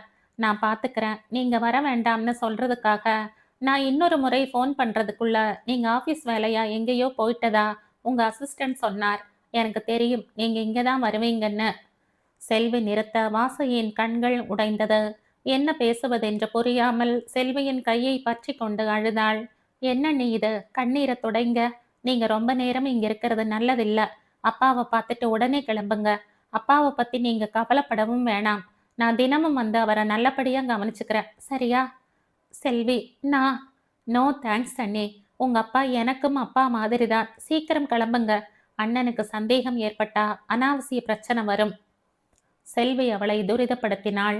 நன்கு தூங்கிக் கொண்டிருந்த அப்பாவை பார்த்துவிட்டு அவர் அருகில் தான் வாங்கி வந்திருந்த பழங்களையும் ஹார்லிக்ஸ் பாட்டிலையும் வைத்துவிட்டு அவரை எழுப்ப மனமின்றி புறப்பட்டாள். நீ எப்ப வருவ செல்வி? சரியா 6 மணிக்கு இங்கிருந்து கிளம்பிடுவான் அண்ணி. எனக்கு 1 மாசத்துக்கு வேணுங்கிறாப்புல 7-8 செட் ட்ரெஸ் மட்டும் ஒரு சூட்கேஸ்ல எடுத்து வைங்க. எதுக்குமா? காத்தால அந்த சூட்கேஸோட கிளம்பி நான் இங்க வந்துடுவேன். உங்க அண்ணா ஒத்துப்பார்னு நினைக்கிறியா? ஒரு நிமிஷம் அண்ணி. என்ன கட்டுப்படுத்தவோ அதிகாரம் பண்ணவோ அண்ணனுக்கு எந்த உரிமையும் இல்லை. அதெல்லாம் உங்களோட நிறுத்திக்கட்டும். நான் பதில் சொல்ல வேண்டியதும் பயப்பட வேண்டியதும் அப்பா அம்மாவுக்குத்தான். அவங்க என்ன ஒன்றும் சொல்ல மாட்டாங்க. நீங்க தைரியமா கிளம்புங்க. செல்வி அவளை அனுப்பிவிட்டு உள்ளே சென்றாள். வரும்போது இருந்த கவலையும் பதட்டமும் விலகி ஒருவித நிம்மதி மனதில் நிறைய பஸ் பிடித்து வீட்டுக்கு வந்தாள். இன்னும் விஜயன் வரவில்லை. செல்வியின் அறைக்கு சென்று அவள் சொன்னபடி 7-8 செட் துணிமணிகளும் மற்றும் சில தேவையான பொருட்களும் எடுத்து வைத்து சூட்கேஸை கட்டிலுக்கு அடியில் வைத்துவிட்டு இரவு சமையலை கவனிக்க ஆரம்பித்தாள். சற்று நேரத்தில் செல்வியும் விஜயனும் வர அப்போதைக்கு எந்த பிரச்சனையும் ஏற்படவில்லை. மறுநாள் காலையிலும் கூட சாதாரணமாகத்தான் நகர்ந்தது. விஜயன் அவசர வேலை என்று சீக்கிரமே கிளம்பிவிட்டான். அதன் பிறகுதான் செல்வி கிளம்பினாள். அம்மா அப்பாவிடம் எப்போது விஷயத்தை சொன்னாலோ தெரியவில்லை. அவர்கள் மிக சாதாரணமாக வழி அனுப்பி வைத்தார்கள். என்னமோ பாவம், உங்க அப்பாவுக்கு நேரம் சரியில்லைன்னு தோணுது. மாத்தி மாத்தி உடம்பு படுத்ததில்ல. வாசுகி கண்கள் பளபளக்க தலையசைத்தாள். நீ கவலைப்படாதம்மா, செல்வி 8 ஊருக்கு பார்த்துக்குவா. நீயும் கிளம்பு, ஆபீஸ்க்கு டைம் ஆகுது பார். மாமியார் சமாதானப்படுத்தி அவளையும் அனுப்பி வைத்தாள். அன்று இரவு அவள் எதிர்பார்த்து பயந்த பூகம்பம் வெடித்தது. செல்வி எங்க? சாப்பிடும்போது விஜயன் கேட்க அம்மா அப்பாவை பார்த்தாள். கேட்குறேன்ல, இன்னுமா வரலாவ? வரமாட்டாடா, அவ வீட்டில் இல்லை. வரமாட்டான்னா என்ன பதில் இது? எங்க போயிருக்கா அப்படி? உங்க மாமனாருக்கு உடம்பு சரியில்லையாம், தகவல் வந்துச்சு. வாசுகி தான் உனக்கு சத்தியம் பண்ணி கொடுத்துருக்காளே, அங்க போறதில்லைன்னு. அதுக்காக அந்த மனுஷனை அம்போன்னு விட்டுற முடியுமா? ஊர் உலகம் நம்மளை இல்லை ஏசோ. அதனால தான் செல்வியை அவரை கவனிக்க சொல்லி அனுப்பி வச்சோம். ஏன் மாமனார் வீட்டுக்கு அவளை அனுப்புறதுக்கு முந்தி என்ன ஒரு வார்த்தை கேட்க வேணாமா? நியாயஸ்தனா இருந்தா கேட்கலாம், உங்ககிட்ட என்னத்தை கேட்கறது? விஜயன் அப்பாவை ஆத்திரத்தோடு பார்த்தவன் பாதி சாப்பாட்டில் எழுந்து சென்றான். அவர் அதற்காக வருத்தப்பட்டார் போல் தெரியவில்லை. சமையலறை வேலை முடிந்து வாசுகி வரும் வரை கூட்டி போட்ட பூனை மாதிரி சீற்றத்தோடு அறைக்குள் நடந்தான். இந்தாங்க பால். வாசுகியின் குரல் கேட்டு வெடுக்கென்று திரும்பினான். யார் கேட்டாங்க பாலும் மண்ணாங்கட்டியும்? ஒண்ணுமே சாப்பிடலையே, அதான் கொண்டு வந்தேன். அவன் அவளை வெறித்து பார்த்தபடி பால் டம்ளரை வாங்கினவன் அதை பால்கனியில் இருந்த பூந்தொட்டியில் ஊற்றிவிட்டு வந்தான். இங்க பாருங்க, உங்க தங்கச்சியை நான் அனுப்பல. எங்க அப்பாவுக்கு உடம்பு சரியில்லைன்ற விஷயம் கூட வீட்டுக்கு வந்தப்புறம்தான் எனக்கே தெரியும். நான் கூட உங்க அப்பா கிட்ட சொன்னேன், நீங்க வந்து ஒரு வார்த்தை கேட்டுட்டு அனுப்புங்கன்னு. யாரையும் கேட்க வேண்டிய அவசியம் இல்லைன்னுட்டார். நான் என்ன செய்யட்டும்? உங்களுக்காகத்தானே நான் அப்பா மேல இருக்கிற பாசத்தை கூட குழி தோண்டி புதைச்சிட்டு நிக்கிறேன். அப்படியும் இப்படி கோபிச்சுக்கிறீங்களே, நியாயமா இது? பேசாத, அமுக்கு மாதிரி எல்லா காரியம் பண்ணிட்டு அப்பாவி மாதிரி நடிக்காத. உனக்கு ஒண்ணுமே தெரியாது, நானும் அதை நம்பணும், அப்படித்தானே? என்னமோ செய்யுங்க, நம்பாட்டி நான் என்ன செய்ய முடியும்? நம்புறப்போ நம்புங்க. அவ்வளோ அலட்சியமா போச்சா? அவன் ஆத்திரத்தோடு கையில் இருந்த டம்ளரை வீசி எறிந்தான். செல்வி போன கோபத்தை விட நான் அங்க போகாத கோபம் தாங்க உங்க மனசுல அதிகமா இருக்கு, சரியா? சத்தியத்தை மீறி நான் அங்க போயிருந்தா உள்ளூர ரொம்ப சந்தோஷப்பட்டிருப்பீங்க. என்னை விரட்டி அடிக்கிற ஒரு சந்தர்ப்பம் கைவிட்டு போயிடுச்சேங்கிற ஆத்திரத்துல தானே இப்படி எல்லாம் கத்துறீங்க? வாசுகி சர்வ சாதாரணமாக கேட்க விஜயன் ஒரு வினாடி ஆடி போனான். சுளீர் என்ற கன்னத்தில் அரை பட்டாற்போல் இருந்தது. அவன் மனசில் இருந்ததை அப்பட்டமாய் அவள் சொல்லிவிட்ட அதிர்ச்சி அவன் முகத்தில் பரவி இருந்தது. அதற்கு மேலும் எதுவும் பேச இயலாமல் அவளுக்கு முதுகை காட்டியபடி படுத்தான். உங்ககிட்ட ஒன்று கேட்கலாமா? எனக்கு தூக்கம் வருது. என்னை விரட்டி அடிக்கிறதால உங்களுக்கு என்ன லாபம்? உங்களோட நோக்கம்தான் என்ன? வெளிப்படையா சொல்லுங்களேன். என்னால உங்களுக்கு ஏதாவது உதவி செய்ய முடிஞ்சா செய்வேன் இல்ல? அவன் திரும்பினான். அவளை உற்று பார்த்தான். உதவி செய்வியா? நான் எது சொன்னாலும் செய்வியா? நிச்சயம் செய்யறேன். என்ன பிரச்சனைன்னு சொல்லுங்க. சொல்றேன். உன்னை கல்யாணம் பண்ணிக்கிறதுக்கு முந்தி நான் ஒரு பொண்ணை நேசிச்சேன். துரதிருஷ்டவசமா எங்க கல்யாணம் நடக்கல. அவ ஒரு தொடநடுங்கி வீட்டை விட்டு வான்னா வரமாட்டேன்னுட்டா. அவங்க அப்ப என்னையும் என் வீட்டையும் கேவலமா பேசுனா. அந்த ஆத்திரத்துல தான் நான் உன்னை கட்டிக்க சம்மதிச்சேன். அட்லீஸ்ட் எனக்கு கல்யாணம் நிச்சயம் ஆயிடுச்சுன்னு தெரிஞ்சாலாவது அவ தைரியமா ஒரு முடிவெடுப்பா, வீட்டை விட்டு வந்துடுவான்னு நினைச்சேன். கல்யாணத்துக்கு முதல் நாள் வரை நம்பிக்கையோட காத்திருந்தேன். ஆனா அந்த கோழை என்னை ஏமாத்திட்டா. நான் மனசை தேத்திக்கிட்டு உன்னை ஏமாத்த கூடாதுன்னு தான் உன்னோட சகஜமா வாழ முயற்சித்தேன். ஆனா முடியல. உள்ளுக்குள்ள எப்பவும் அவன் ஞாபகமாகவே இருக்கு. ரெட்ட வாழ்க்கை இது தப்புன்னு தோணுது. இதை விட பிரிஞ்சுடலாம்னு மனசு சொல்லுது. நீ என்ன சொல்ற? அவள் சற்று நேரம் மௌனமாய் யோசித்தாள். நீங்க சொல்றது சரிதாங்க. பிரியறதுக்கு நான் தயார். எனக்கும் இந்த வாழ்க்கை மேல சலிப்பு வந்துடுச்சு. அப்பாவை அல்லாட விட்டுட்டு நான் கல்யாணமே பண்ணிட்டு இருக்க கூடாது. போரும் இந்த வாழ்க்கைன்னு தோணிடுச்சு. ஒரு பொண்ணு தனியா வாழ முடியாதா என்ன? அப்பாவுடைய சந்தோஷத்துக்காகத்தான் நானும் கல்யாணம் பண்ணிக்கிட்டேன். ஆனா அவருக்கே முழுக்கு போடணுங்கிற நிலைமை ஏற்பட்டப்புறம் எனக்கு வெறுத்து போச்சுங்க. நாம பிரிஞ்சுடுவோம். அதான் சரி. அவள் நிஜமாகத்தான் சொல்கிறாளா அல்லது பொடி வைத்து பேசுகிறாளா என்பது புரியாமல் அவன் குழப்பத்தோடு அவளை பார்த்தான். பயப்பட வேண்டாம், நான் நிஜமாத்தான் சொல்றேன். டாக்குமெண்ட்ஸ் ரெடி பண்ணி எங்க கையெழுத்து போடணும்னு சொல்லுங்க, போட்டுடுறேன். உங்க அப்பா இதுக்கு சம்மதிக்கலன்னா? சம்மதிப்பார். அவருக்காக கல்யாணத்தை நான் சம்மதிச்சனே, அதே மாதிரி எனக்காக நான் உங்களை பிரிஞ்சு வர அவரும் சம்மதிப்பார். நான் உன்னை நம்பலாமா? கற்பூரம் வேணா கொண்டாங்க, அணைச்சு சத்தியம் பண்றேன். இல்ல வேண்டாம், நீ சுலபமா சொல்லிட்ட. ஆனா அவ்வளோ பேரும் என்ன திட்டுவாங்க, நான் சமாளிக்கணுமே. அதுக்கு என்ன செய்ய? ஒரு பிரச்சனை தீர்ந்தா இன்னொன்னு வரத்தானே செய்யும். அவள் விளக்கை அணைத்து விட்டு படுத்தாள். மறுநாள் காலையில் அவனே அந்த விவகாரத்தை மீண்டும் ஆரம்பித்தான். ஸோ உன்னை நம்பி நான் பேப்பர்ஸ் ரெடி பண்ணலாமா? தாராளமா. நான் சத்தியம் பண்ணதுதான். அப்படின்னா சாயங்காலம் ரெடியா இரு. நாம ஒரு அட்வொகேட்டை பார்த்து வருவோம். போகலாம். அதுக்கு முன்னாடி ஒரு சின்ன கேள்வி கேட்கலாமா? என்ன? நான் போனதுக்கப்புறம் அந்த பொண்ணு உங்களை தேடி வருவான்னு நிச்சயமா நீங்க நம்புறீங்களா? நம்புறேன். கோவப்படாதீங்க. ஒருவேளை அப்பாவும் அவ கோழையாவே இருந்துட்டான்னா அந்த கோவத்துல இன்னொரு கல்யாணம் செய்துப்பீங்களா நீங்க? அவன் அவளை முறைத்தான். குத்தி காட்டுறையா? இல்ல, கவலைப்படுறேன். அந்த பொண்ணு மேல கோபம் வரும்போதெல்லாம் இன்னொரு பெண்ணை கல்யாணம் பண்ணிக்கிட்டு தொட்டு உறவாடி எதுக்கு சம்மந்தமில்லாத பெண்களின் மனசை நோகடிக்கணும்? இந்த கதை தொடர வேண்டாம். ஏன் ஒருத்தியோட முடியட்டும்னு சொல்ல வந்த. மற்றபடி அது குத்தி காட்டுறதா தோணுச்சுன்னா அது ஏன் தப்பில்லை. அவன் குற்ற உணர்வு மேலிட மேற்கொண்டு விவாதிக்காது கிளம்பினான். சாப்பிடும்போது மாமியாரிடம் மெல்ல இது பற்றி பேச்சை எடுத்தாள். தானும் அவனும் விவாகரத்து செய்து கொள்ளப் போவதை பக்குவமாக அவர்களிடம் சொல்லிவிட்டாள். என்ன பைத்தியக்காரத்தனம் இது வாசுகி! அவனுக்குத்தான் புத்தி இல்லைன்னா நீ அதுக்கு மேல இருக்கையே. பெரியவங்க நாங்கள்லாம் இருக்கும்போது எங்ககிட்ட ஒரு வார்த்தை கேட்காம எப்படி விவாகரத்துக்கு நீ சம்மதிக்கலாம்?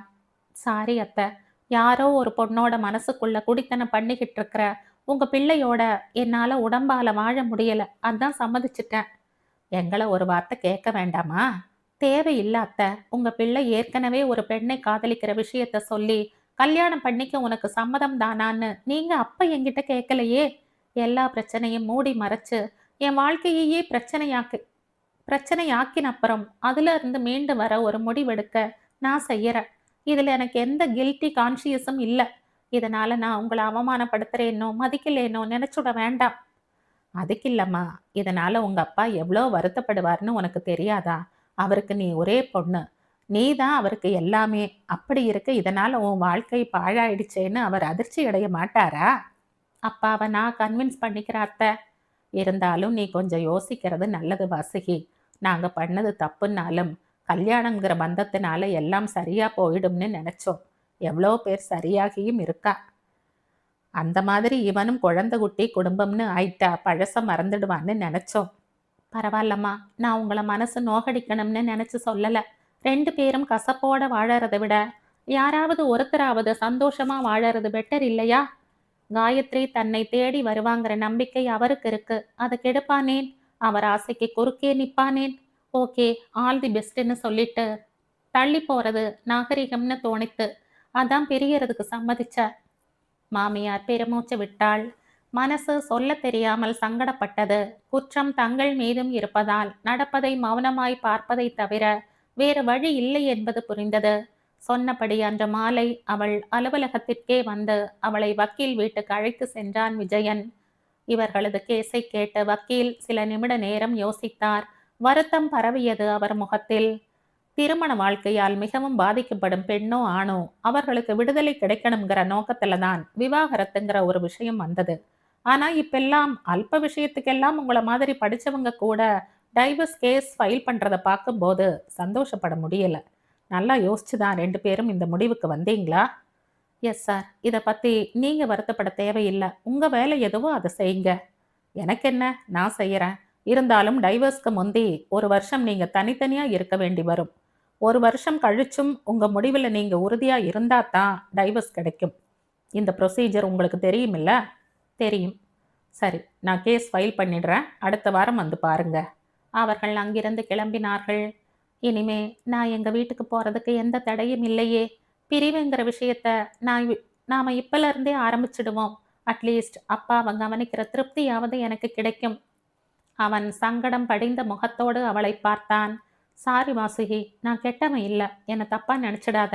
தாராளமா நீ போ, நான் தடுக்க மாட்டேன். வீட்டுக்கு வந்து எனக்கு ட்ரெஸ் எடுத்துக்கிட்டு போறேன். அப்பாவை எப்படி சமாளிப்ப? இனிமே தான் யோசிக்கணும். அதற்கு மேல் அவள் பேசவில்லை. அவசரப்பட்டுட்டீங்க அண்ணி. செல்வியின் குரலில் ஆதங்கம் இருந்தது. இல்ல செல்வி, நான் எடுத்த முடிவு சரிதான். அந்த காயத்ரி நல்ல பொண்ணுன்னு நீயே சொல்லி இருக்கியே, அப்புறம் என்ன? இப்பவும் சொல்றேன், அவங்க நல்லவங்க தான். ஆனா ஒன்ஸ் எப்ப அண்ணன் உங்க கழுத்துல தாலி கட்டிட்டானோ, அதுக்கப்புறம் அவங்கள நினைக்கிறதோ உங்களை நோகடிக்கிறதோ ரொம்ப ரொம்ப தப்பு. அண்ணன் மனசு மாறணும். புது வாழ்க்கைக்கு ஏற்ப தன்னை மாத்திக்கிட்டு உங்களோட சந்தோஷமா இருக்கணும்னு தான் நாங்க விரும்பினோம். அதுக்காகத்தான் அண்ணனை அலட்சியப்படுத்திட்டு நான் இங்க வந்தேன். இப்பவாவது தன் போக்கு சரியில்லைங்கிறத புரிஞ்சுக்கிட்டு அவர் மாறிடுவார்னு நினைச்சேன். கடைசியில 2 பேருமே சேர்ந்து என்ன ஏமாத்திட்டீங்க. இல்ல செல்வி, இதுதான் சரி. சில நேரம் நாம் ஒண்ணு நினைப்போம், முடிவு வேற விதமா இருக்கும். அதுக்காக அப்பாவை பார்க்க வரதுக்கு கூட எனக்கு நானே தடை போட்டுக்கிட்டேன். ஆனா நீ இங்க வந்த அன்னைக்கு உங்க அண்ணா பேசின பேச்சு, அவர் அடி மனசுல இருந்த ஏதோ ஒரு ஏமாற்றம் என்ன ரொம்பவே பாதிச்சிடுச்சு. காயத்ரி தான் அவரோட சந்தோஷம்னா நாம ஏன் அதுக்கு குறுக்க நிக்கணும்னு யோசிச்சேன். விவாகரத்துங்கிறது இப்பதான் சகஜமாயிடுச்சே, அதான் ஒத்துக்கிட்டேன். தப்பு கணக்கு அண்ணி. அண்ணனோட சந்தோஷத்துக்கு நாம யாரும் குறுக்க நிக்கல. காயத்ரியோட அப்பாவும் அவளோட கோழைத்தனமும் தான். அதுக்கு நாம் என்ன செய்ய முடியும்? தன் வீட்டு பிரச்சனைகளும் தன் அப்பா பத்தியும் தெரிஞ்சும் எதுக்கு காதலிக்கணும் அவ? கோழைகளுக்கு காதல் தேவையா? எவ்வளோ பேருக்கு இதனால கஷ்டம். பார்ப்போம் செல்வி. நான் எடுத்த இந்த முடிவு காயத்ரிக்கு தைரியம் கொடுக்கலாம் ஒருவேளை. அல்லது அவங்க அப்பா மனசையாவது மாத்தலாம். நடக்கிறதெல்லாம் நல்லதுன்னு நினைச்சிட்டா எந்த தோல்வியும் பாதிக்காது. நீ நாளைக்கு கிளம்பிடு செல்வி. அப்பாவை இனிமே நான் பாத்துக்கிறேன். கொஞ்ச நாள் அங்க இருந்தாலும் என்கிட்ட எல்லாரும் அன்போட இருந்தீங்க. அன்னைங்கிற உறவில்லாட்டா என்ன? ஒரு சிநேகிதியா எப்பவும் அங்க வந்து போயிட்டு இருப்ப. சரியா? நீ போய் அப்பா அம்மா கிட்ட எடுத்து சொல்லு. காயத்ரி கிட்ட பேசி அவளை நல்ல முடிவா எடுக்க சொல்லு. தேவைப்பட்டா நானும் கூட அவளோட பேச தயார். சரியா? எங்க முகத்தை சந்தோஷமா வச்சுக்க பார்க்கலாம். செல்வி சிரிப்பது போல பாவித்தாள். மறுநாள் காலை அவள் கிளம்பி விட்டாள். நல்ல பொண்ணு, அப்பா சிலாகித்தார். நீ எப்படிம்மா இருக்க? பாவம் அடிக்கடி உனக்கு தொந்தரவு கொடுக்கிற இல்ல? வாசுகியிடம் வருத்தப்பட்டார். ஒரு வாரத்தில் அவரது உடல்நிலை நன்கு தேறியது. நீ புறப்படு வாசுகி, இனிமே நான் பாத்துக்கிறேன். அவர் நச்சரிக்க தொடங்கினார். உங்ககிட்ட ஒரு விஷயம் சொல்லணும்ப்பா. நீங்க பொறுமையா கேட்கறதா இருந்தா சொல்றேன். அவள் பீடிகையோடு அவர் முகத்தை பார்த்தாள். மெல்ல மெல்ல அவரிடம் சொல்லி விடுவதுதான் நல்லதென்று தோன்றியது. என்னம்மா? எனக்கு அங்க போக பிடிக்கலப்பா. என்னம்மா சொல்ற? அவங்க உன்னை நல்லா தானே நடத்துறாங்க. எல்லாரும் ரொம்ப ரொம்ப நல்லவங்க தான்ப்பா. அப்புறம் என்னம்மா? இருந்தாலும் அவர் மனசு எங்கிட்ட இல்லப்பா. வாசுகி தயக்கத்தோடு ஆரம்பித்து எல்லா உண்மைகளையும் அவரிடம் சொல்லிவிட்டாள். எல்லாவற்றையும் கேட்டவர் இடிந்து போனார். தன் ஒரே மகளின் வாழ்க்கை இப்படி ஊசலாகும் நிலைக்கு வந்து விட்டதற்கு யார் காரணம் என்பது புரியாமல் கலங்கினார். ப்ளீஸ்பா, இதுல வருத்தப்பட எதுவுமே இல்லை. நான் அப்பவே சொன்னேன், உங்களை விட்டு போக மாட்டேன்னு. எனக்கு கல்யாணம் எல்லாம் வேண்டாம்னு. கேட்டீங்களா? உங்க கடமை கடமைன்னு சொல்லி என்னை கட்டி கொடுத்தீங்க. தப்பு என் பேர்லயும் இருக்குப்பா. எப்ப பாரு அப்பா அப்பான்னு அப்பா ஞாபகமாகவே இருக்கிற பெண்ணை எந்த ஆம்பளைக்கு பிடிக்கும்? இதுக்காக அப்பாவை மறந்துட முடியுமா? அதான் டைவர்ஸ் பேப்பர்ஸ்ல சைன் பண்ணி கொடுத்துட்டு வந்துட்டேன். என் வாழ்க்கை முக்கால்வாசி முடிஞ்சு போச்சு தாயி. எனக்கு அப்புறம் உனக்கு ஒரு துணை வேண்டாமா? அதுக்காகத்தானம்மா கல்யாணம் பண்ணி வச்சேன். கல்யாண வாழ்க்கை தான் ஒரு பொண்ணுக்கு பாதுகாப்புன்னு எல்லாருமே ஒரு தப்பான தீர்மானம் வச்சிருக்கீங்கப்பா. ஒரு பெண் தனியா வாழ முடியாதா என்ன? தாராளமா முடியும் தாயி. ஆனா தேவையாங்கிறது தான் கேள்வி. உங்க திருப்திக்காகத்தான்ப்பா நான் இந்த கல்யாணம் பண்ணிக்கிட்டேன்.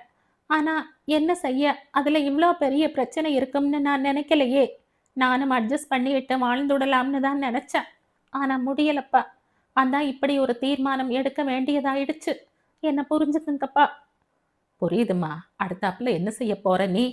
தெரியாதுப்பா. 1 வருஷம் கழிச்சுதான் டைவர்ஸ் கிடைக்கும். அது வரைக்கும் எதை பத்தியும் யோசிக்க போறதில்ல. வேலைக்கு போக போற, உங்கள கவனிச்சுக்க போற, நிறைய படிக்க போற, எழுத போற, பாட்டு கேட்க போற. நம்ம இஷ்டப்படி இதுவரை ஏதாவது நடந்ததா என்ன? அப்புறம் எதுக்கு தேவையில்லாத திட்டங்கள் போடணும்? எது நடக்கணுமோ அது நடக்கும்னு விட்டுட போற. எதிர்காலத்த பத்தி யோசிக்காம நிகழ்காலத்த அனுபவிக்க போற. வாசுகி டைனிங் டேபிளை சுத்தப்படுத்திவிட்டு படுக்கப் போனாள். அப்பா கனத்த மனசோடு கட்டிலில் அமர்ந்தார். தன் பெண்ணின் தீர்மானத்திற்கு அவள் தன் மீது வைத்திருக்கும் பாசமும் அக்கறையும் கூட ஒரு வகையில் காரணமோ என்ற மனசுக்குள் ஒரு உறுத்தல் ஏற்பட்டது. திருமணம் செய்வதும் விவாகரத்து செய்வதும் இன்றைய காலகட்டத்தில் சர்வ சாதாரணமாகிவிட்டது என்பது நிஜம்தான். எனவே இந்த திருமண உறவு முறிந்து விட்டதை கூட அவர் ஜீரணித்துக் கொள்ள தயாராக இருந்தார். அவள் மறுமணம் செய்து கொள்ள தயாராய் இருக்கும் பட்சத்தில். ஆனால் அவளோ அதை பற்றி பேச மறுக்கிறாள். 1 வருடத்திற்கு பிறகு அதை பற்றி யோசிக்கலாம் என்கிறாள். ஒருவேளை அந்த விஷயத்தில் அவள் பிடிவாதமாகவே இருந்துவிட்டால்? அதுதான் அவர் கவலை. தனியாக எவ்வித பிரச்சனையும் இன்றி ஒரு பெண்ணால் வாழ்வின் இறுதி வரை வாழ்ந்துவிட முடியுமா? இதுதான் அவர் கேள்வி. ஏன்பா டல்லா இருக்கீங்க? மறுநாள் அவள் கேட்க அவர் தன் மனதை அரித்து கொண்டிருந்த அந்த கேள்வியை கேட்டுவிட்டார். தனியா வாழ முடியுமா உன்னால கடைசி வரைக்கும்? வாசுகி அவரை உற்று பார்த்துவிட்டு சிரித்தாள். நல்ல கவலை. உங்களை ஒன்று கேட்கலாமா? என்ன? கடைசி வரைக்கும் ஒரு துணை வேணும்னு தானே நீங்க அம்மாவை கல்யாணம் பண்ணிக்கிட்டீங்க? அப்புறம் ஏன்பா அவங்க செத்து போய் உங்களை தனியாக்கிட்டீங்க? தனியாக்கிட்டாங்க? அந்த கதை எதுக்கு இப்போ? எல்லா கதையும் கிட்டத்தட்ட ஒண்ணுதான்ப்பா. உங்களை மரணம் பிரிச்சிடுச்சு. எங்களை கோர்ட்டு பிரிக்க போகுது. கடைசி வரை துணைங்கிறது ஒரு கொடுப்பினைப்பா. அதே நேரம் கடைசி வரை யாரும் யாருக்கும் துணையாவும் இருந்துட முடியாது. மனுஷன் தனியாதான் வரணும், தனியாத்தான் போகணும். மற்றபடி நடுவுல வர சொந்தங்கள் எல்லாம் நடுவுல போயிடும். இன்னொரு விஷயமும் சொல்லிடுறேன்ப்பா. இன்னொரு துணையை பத்தி, இன்னொரு கல்யாணத்தை பத்தி இன்னும் 1 வருஷத்துக்கு யோசிக்க போறதில்லைன்னு சொன்னனே தவிர இன்னொரு கல்யாணமே பண்ணிக்க போறதில்லைன்னு சொல்லலையே. நமக்கு என்னெல்லாம் நடக்கணுமோ அதெல்லாம் நடக்காம நம்மளால தப்பிச்சு போயிட முடியாதுப்பா. அதனால மனசை போட்டு குழப்பிக்காம நிம்மதியா இருங்க, சரியா? அந்த பதிலில் அவர் ஓரளவுக்கு சமாதானம் அடைந்தார். நடப்பவை எல்லாம் நல்லபடியாக இருக்க வேண்டும் என்று பிரார்த்தனை செய்வது தினப்படி வேலையாயிற்று. அப்பாவின் உடல்நிலை நன்கு குணமானதும் ஒரு நாள் மாமியார் வீட்டுக்கு சென்று தன்னுடைய மற்ற பொருட்களையும் எடுத்து வந்து விட்டாள். ஸோ நீ போறதுன்னு முடிவு பண்ணிட்ட? மாமனார் வருத்தத்தோடு கேட்டார். எல்லோருடைய நல்லதுக்காகவும் தான் இந்த முடிவு. மற்றபடி நான் உங்களை எல்லாம் ரொம்ப மதிக்கிறேன். மருமகளா இல்லாட்டியும் ஒரு சிநேகிதியா இங்க அடிக்கடி வருவேன். உங்களுக்கும் எப்ப என்ன ஒத்தாசை வேணும்னாலும் ஒரு ஃபோன் பண்ணுங்க. செல்வி கல்யாணத்துக்கு கூப்பிடாம இருந்துடாதீங்க. அவர்களுக்கு பையன் மீது கோபம் வந்தது. கையில் கிடைத்த நல்ல பெண்ணோடு நல்ல பெடியாய் வாழத் தெரியவில்லையே அவனுக்கு என்ற எரிச்சல் அடைந்தார்கள். அவளை மௌனமாய் வழி அனுப்பி வைத்தார்கள். இரவு லேட்டாகத்தான் வந்தான் விஜயன். வீட்டில் இப்போது அவனோடு யாரும் சரியாக பேசுவதில்லை. எல்லோருக்கும் கோபம். சில நேரம் அவனுக்கே அவன் மீது கோபம் வந்தது. ஆத்திரத்தில் அறிவிழந்து அவசரமாய் வாசுகியை கல்யாணம் செய்து கொண்டிருக்க வேண்டாமோ என்று தோன்றியது. தன்னுடைய காதல் தோல்வியில் தேவையில்லாமல் ஒரு அப்பாவி பெண்ணுக்கு கெடுதல் செய்கிறோமோ என்ற உறுத்தல் ஒரு பக்கம் ஏற்பட்டது. எல்லாவற்றையும் மறந்துவிட வேண்டும் என்றுதான் வாசுகியோடு தாம்பத்தியத்தை துவங்கினான். ஆனால் மனம் சண்டித்தனம் செய்தது. கட்டு கடங்காமல் தாவிக்கொண்டு காயத்ரியிடமே போய் நின்றது. 2 பெண்களுக்கும் ஒரே நேரத்தில் துரோகம் செய்வது போல் தோன்ற மனசு புழுங்கியது. தன் மீதே வெறுப்பு வந்தது. எல்லாவற்றிற்கும் மேல் வாசுகி பிறந்த வீட்டுக்கு போய் 1 மாதத்திற்கு மேல் ஆகிறது. இந்த 1 மாதத்தில் காயத்ரியை பார்க்கவும் அவளிடம் பேசவும் அவன் எடுத்த அனைத்து முயற்சிகளும் தோல்வியில் தான் முடிந்தன. ஏன் அவள் இப்படி அவனை தவிர்க்கிறாள் என்று புரியவில்லை. தான் இன்னமும் அவளைத்தான் நினைத்து கொண்டிருக்கிறோம் என்பதை அவளுக்கு எப்படி புரிய வைப்பதென்று புரியவில்லை. அது புரிந்துவிட்டால் அவள் நிச்சயம் அத்தனை பேரையும் தூக்கி எறிந்துவிட்டு வந்து விடுவாள் என்ற நம்பிக்கை அவனுக்கு இருந்தது. ஒருவேளை அவளுக்காக காத்திருக்காமல் அவன் மற்றொரு பெண்ணை மணந்து விட்டானே என்ற ஆத்திரமா? அதனால் தான் இப்படி ஒதுங்கி ஒதுங்கி போகிறாளா? அப்படி என்றால் என்ன அர்த்தம்? அவளும் இன்னும் அவனை காதலித்து கொண்டுதான் இருக்கிறாள் என்றுதானே அர்த்தம். ஆசை உள்ள இடத்தில்தான் உரிமை வரும். உரிமை உள்ள இடத்தில்தான் கோபமும் கொஞ்சலும் மாறி மாறி ஏற்படும் என்றால் இவள் கோபத்திற்கு காரணமும் காதல் என்றுதானே ஆகிறது? விஜயன் நீண்ட சிந்தனையின் முடிவில் மனம் மலர்ந்தான். நம்பிக்கை ஏற்பட்டது. மறுநாள் எப்படியாவது அவளை சந்தித்து பேசிவிட வேண்டும் என்ற உறுதியோடு தூங்கிப் போனான். இன்னைக்கு நீ ஆபீஸ் போக வேண்டாம். காலையில் காஃபி சாப்பிடும் போதே கட்டளையிட்ட அப்பாவை ஏன் என்பது போல பார்த்தாள் காயத்ரி. வீட்டோட மாப்பிள்ளையா இருக்க ஆட்சேபனை இல்லைன்னு சொல்லி ஒரு வரன் வந்திருக்கு. ஜாதகம் பொருந்தி இருக்கு. பையன் செக்ரட்டேரியட்ல செக்ஷன் ஆபீசராம். அப்பா அம்மா கிடையாது. ஒரு அக்கா மட்டும் தானாம். அவளும் கல்கத்தால இருக்காளாம். இன்னைக்கு உன்னை பார்க்க வரேன் நான். என் கண்டிஷனுக்கெல்லாம் ஒத்துண்டான். எனக்கு இப்போ கல்யாணம் வேண்டாம். ஏன்? இன்னும் அந்த கம்மநாட்டி நினப்பிலேயே இருக்கையோ? அசிங்கமா பேச வேண்டாம்.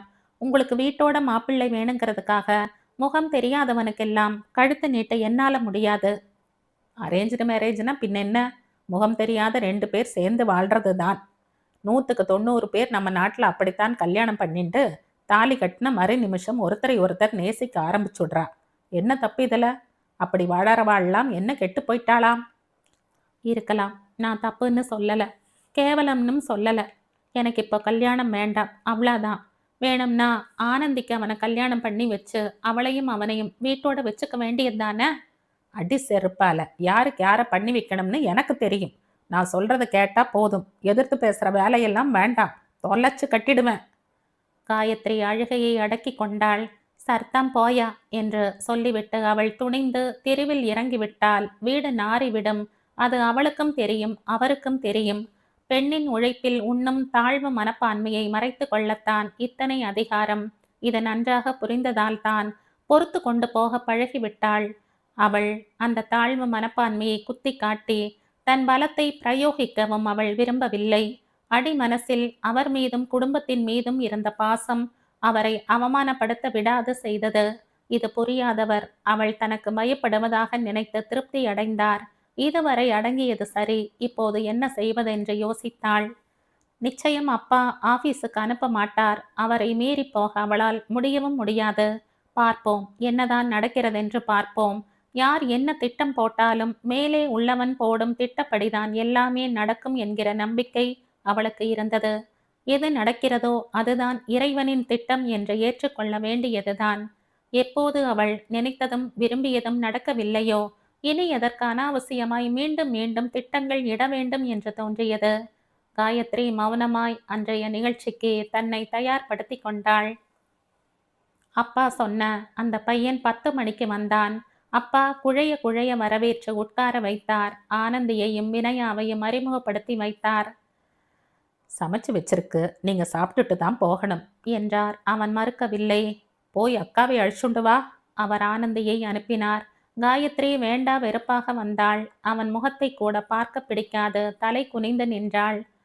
உள்ள போ என்று அப்பா சொன்னது முள்ளே வந்து விட்டாள். என்னக்கா, ஆளை பிடிச்சிருக்கா? யார் பார்த்தா அந்த மூஞ்சிய? அப்புறம் பார்க்காம எப்படி சரின்னு சொல்லுவ? பிடிச்சிருக்கா பிடிக்கலையான்னு நீதானே சொல்லணும். அவ்வளோ உரிமையெல்லாம் கூட நமக்கு இருக்கா என்ன? அது சரி, நீ தான் பார்த்தையே, பையன் எப்படி இருக்கான்னு சொல்ல. ஆளை பார்த்தா குறையொன்னும் தெரியல, ஆனாலும் என்னமோ மிஸ்ஸிங். என்னன்னு சொல்ல தெரியல. இந்த ஜன்னல் வழியா நீ தான் பாரேன், நீன்னா சட்டுன்னு கண்டுபிடிச்சிடுவ என்ன மிஸ்ஸிங்னு. ஆனந்தி அடுக்களை ஜன்னலை லேசாக திறந்து அவளை இழுத்து நிறுத்தி பார்க்க சொன்னாள். ஜன்னல் வழியே தெரிந்த அந்த முகத்தை சில வினாடிகள் பார்த்தவள் கதவை சாத்திவிட்டு தங்கையிடம் திரும்பினாள். எப்படி இருக்கா? நீ சொல்றது நிஜந்தா. ஏதோ ஒரு கபட சூது இருக்கு. மூஞ்சியில ஒரு மாஸ்க் போட்டுருக்கா மாதிரி தோன்றது. பார்வையில சுத்தம் இல்ல, சிரிப்பில உண்மை இல்ல. அப்புறம் எப்படிக்கா சம்மதம் சொல்லுவ? அப்பாவை கூப்பிட்டு பிடிக்கல, வேற ஆளை பாருன்னு பளிச்சுன்னு சொல்லிட வேண்டியது தானே? நான் வேணாம்னா உனக்கு பண்ணி வைப்பார், பரவாயில்லையா? என்னக்கா குண்டை தூக்கி போடுற? எனக்கு பிடிக்கல அந்த மூஞ்சிய. எனக்கு மட்டும் பிடிச்சிருக்கா என்ன? அப்ப என்ன செய்ய போற? இப்போதைக்கு எதிர்ப்பு காட்டவே கூடாது. இவன் பூர்வாங்கம் என்னன்னு முதல்ல கண்டுபிடிக்கணும். ஏதாவது தப்பும் தவறும் உண்மையிலேயே இருந்தா கையும் களவுமா பிடிச்சிட்டு அப்புறம் சொல்லணும். பிடிக்கலைன்னு அது வரைக்கும் அமுக்கமா இருக்கணும். ஏமா ஆனந்தி, இலபோட சொன்னா அங்க என்ன குசு குசுன்னு பேச்சு? நான் எடுத்து தரேன், நீ பரிமாறு. ஓசியில ஒரு நாள் கொட்டிண்டு போகட்டும். என்ன உறவுன்னு இவனுக்கு படையல் போடணுமா? இந்த அப்பாக்கு புத்தியே இல்லை.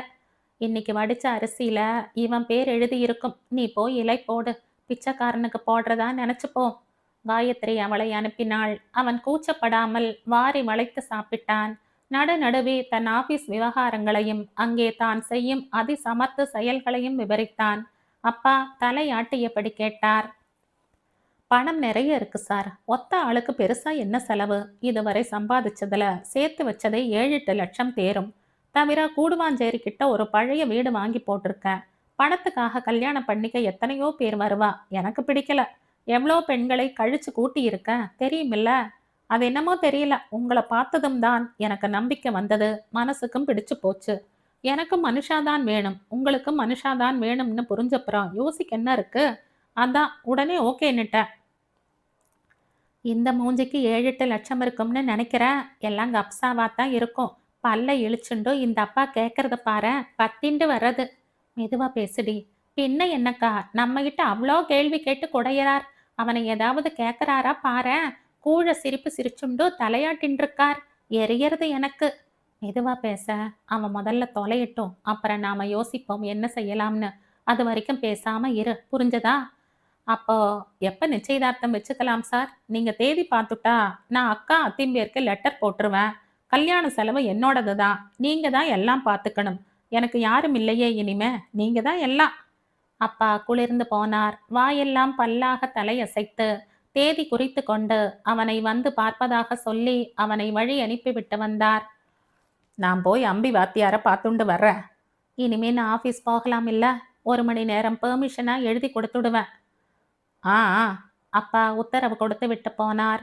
அவர் போனதும் காயத்ரி அவர் அலமாரியை குடைந்து அந்த பையனின் ஜாதகத்தையும் பயோடேட்டாவையும் தேடி எடுத்து அவன் அலுவலக விலாசத்தை குறித்து கொண்டாள். பிறகு அவற்றை எடுத்த இடத்திலேயே வைத்துவிட்டு கிளம்பினாள். பஸ் பிடித்து நேராக தலைமை செயலகம் வந்தாள். அவனுடைய துறையை தேடி கண்டுபிடித்து அவன் பெயர் சொல்லி விசாரித்தாள். எந்த மோகன் மேடம்? இங்க மோகன் ஒரு 30 பேராவது இருப்பாங்க. அதுல 10 பேர் செக்ஷன் ஆபீசர் தான். அந்த பக்கம் போய் ரைட்ல திரும்பினா பாதி செக்ஷன் அங்க இருக்கு. அங்க போய் விசாரிங்க. அவன் கூறிய திசையில் நடந்தாள். எந்த மோகன் எப்படி இருப்பார்? கல்யாணம் ஆகாதவர். மாநிறமா, சராசரி உயரமா, லேசா தொப்ப போட்டிருக்கும். தனியாத்தான் இருக்கிறதா சொன்னார். ஒரே ஒரு அக்கா டெல்லியில இருக்காங்களாம். அவர் மூக்கை தேய்த்தார். தெரியலையேம்மா. எதுக்கு தேடுற நீ அந்த பையனை? என் ஃப்ரெண்டுக்கு அலையன்ஸ் வந்திருக்கு சார். அதான் விசாரிக்கலாம்னு வந்தேன். இன்னைக்கு யார் பெர்மிஷனோ லீவோ போட்டிருக்காங்களேன்னு பாருங்களேன் சார், தெரிஞ்சிடும். அவர் சிரித்தார். இன்னைக்கு 4 மோகன் இதுவரைக்கும் இன்னும் வரலம்மா. நேரா ரிப்போர்ட். நீ வேணா இருந்து பாரு. No report. நீ வேணா இருந்து பாரு. வந்தாங்கன்னா எந்த மோகன்னு நீயே பார்த்து சொல்லு. ஓகே சார், இதோ அங்க இருக்க. அவள் சற்று தள்ளி சென்று ஒரு மர பெஞ்சில் அமர்ந்தாள். 3/4 மணி நேரம் பொறுமையின்றி நகர்ந்தது. திடீரென்று அவள் முகம் பளிச்சிட்டது. அவனேதான். அவள் சட்டென்று மறைந்து கொண்டாள். அவன் யாரோ ஒருவரிடம் ஏதோ பேசிவிட்டு செல்ல அவள் அவசரமாக முதலில் பேசிய மனிதரை நெருங்கினாள். அவர்தான் சார். அவர் நிமிர்ந்து பார்த்தவர். ஓ இவனா? இவனையா சொல்ற? என்றார் வியப்போடு. ஏன் சார்? செக்ஷன் ஆபீசர்னா சொன்னா? ஆ இல்லம்மா, இவன் ஓஏ உங்ககிட்ட போய் சொல்லியிருக்கான். டெல்லியில் அக்காவும் இல்லை தங்கையும் இல்லை. இவனை நம்பி இங்கேயே 7-8 பேர் இருக்காங்க. 3 தங்கை 2 தம்பி, அப்பா அம்மா எல்லாரும் உண்டு. பயங்கர வாய் சவடால் பேர் வழி. அசல் பிராமணன் மாதிரி பேசுவான். ஆனால் பிராமணனும் இல்லை. எல்லாத்தையும் விட ஏற்கனவே கல்யாணமானவன். பொண்டாட்டி விட்டுட்டு ஓடிட்டான். காயத்ரி திகைத்து நின்றாள். அடுத்த புதன்கிழமை நிச்சயதார்த்தம் வச்சிருக்கு. இரவு சாப்பிடும்போது அப்பா சொன்னார். காயத்ரி ஆத்திரத்தை மறைத்து கொண்டு அவரை பார்த்தாள். கேட்குறேன்னு தப்பா நினைச்சுக்க வேண்டாம். பையனை பத்தி நல்லா விசாரிச்சாச்சா? எல்லாம் விசாரிச்சாச்சு. எங்க விசாரிச்ச? அவன் வீட்டு பக்கத்துல, அவன் நண்பர்கிட்ட, எல்லார்கிட்டையும் விசாரிச்சாச்சு. அது சரி, நீ இப்போ என்ன விசாரிக்கிற? அவன் ஆபீஸ் பக்கம் போய் விசாரிச்சியா? அறிவு இருக்கா அவனுக்கு? ஆபீஸ்ல போய் யாராவது விசாரிப்பாளா? நாளைக்கு அவன் அங்க தலை நிமிர்ந்து நடமாட வேண்டாமா? விசாரிச்சா அவனை மத்தவா மதிப்பாளா? கல்யாணம்னா விசாரிக்கிறது வழக்கம் தானே. இதுல எங்க இருந்து மரியாதை போகும்? என்ன நீ எதிர்த்து எதிர்த்து பேசுண்டோ? எல்லாம் எனக்கு தெரியும். சிபிஐ மாதிரி விசாரிக்க வேண்டாம். உன் வேலையை பாரு போதும். அவர் கை கழுவ எழுந்தார். ஒரு நிமிஷம்பா. காயத்ரி அவரை கை அமர்த்தினாள்.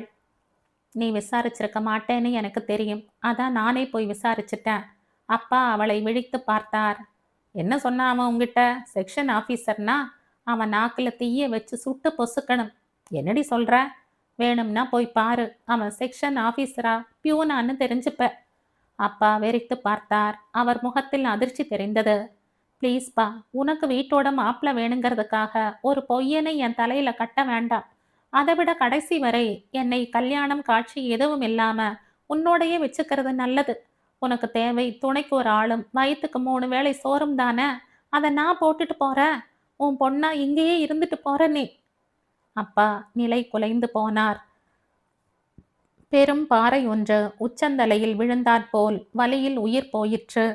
எச்சில் கையை கூட கழுவாது வெகுநேரம் தலையை தரையை வெறித்து பார்த்தபடி அமர்ந்திருந்தார். மனசு 1000 சம்மட்டி அடியை வாங்கி இருந்தது.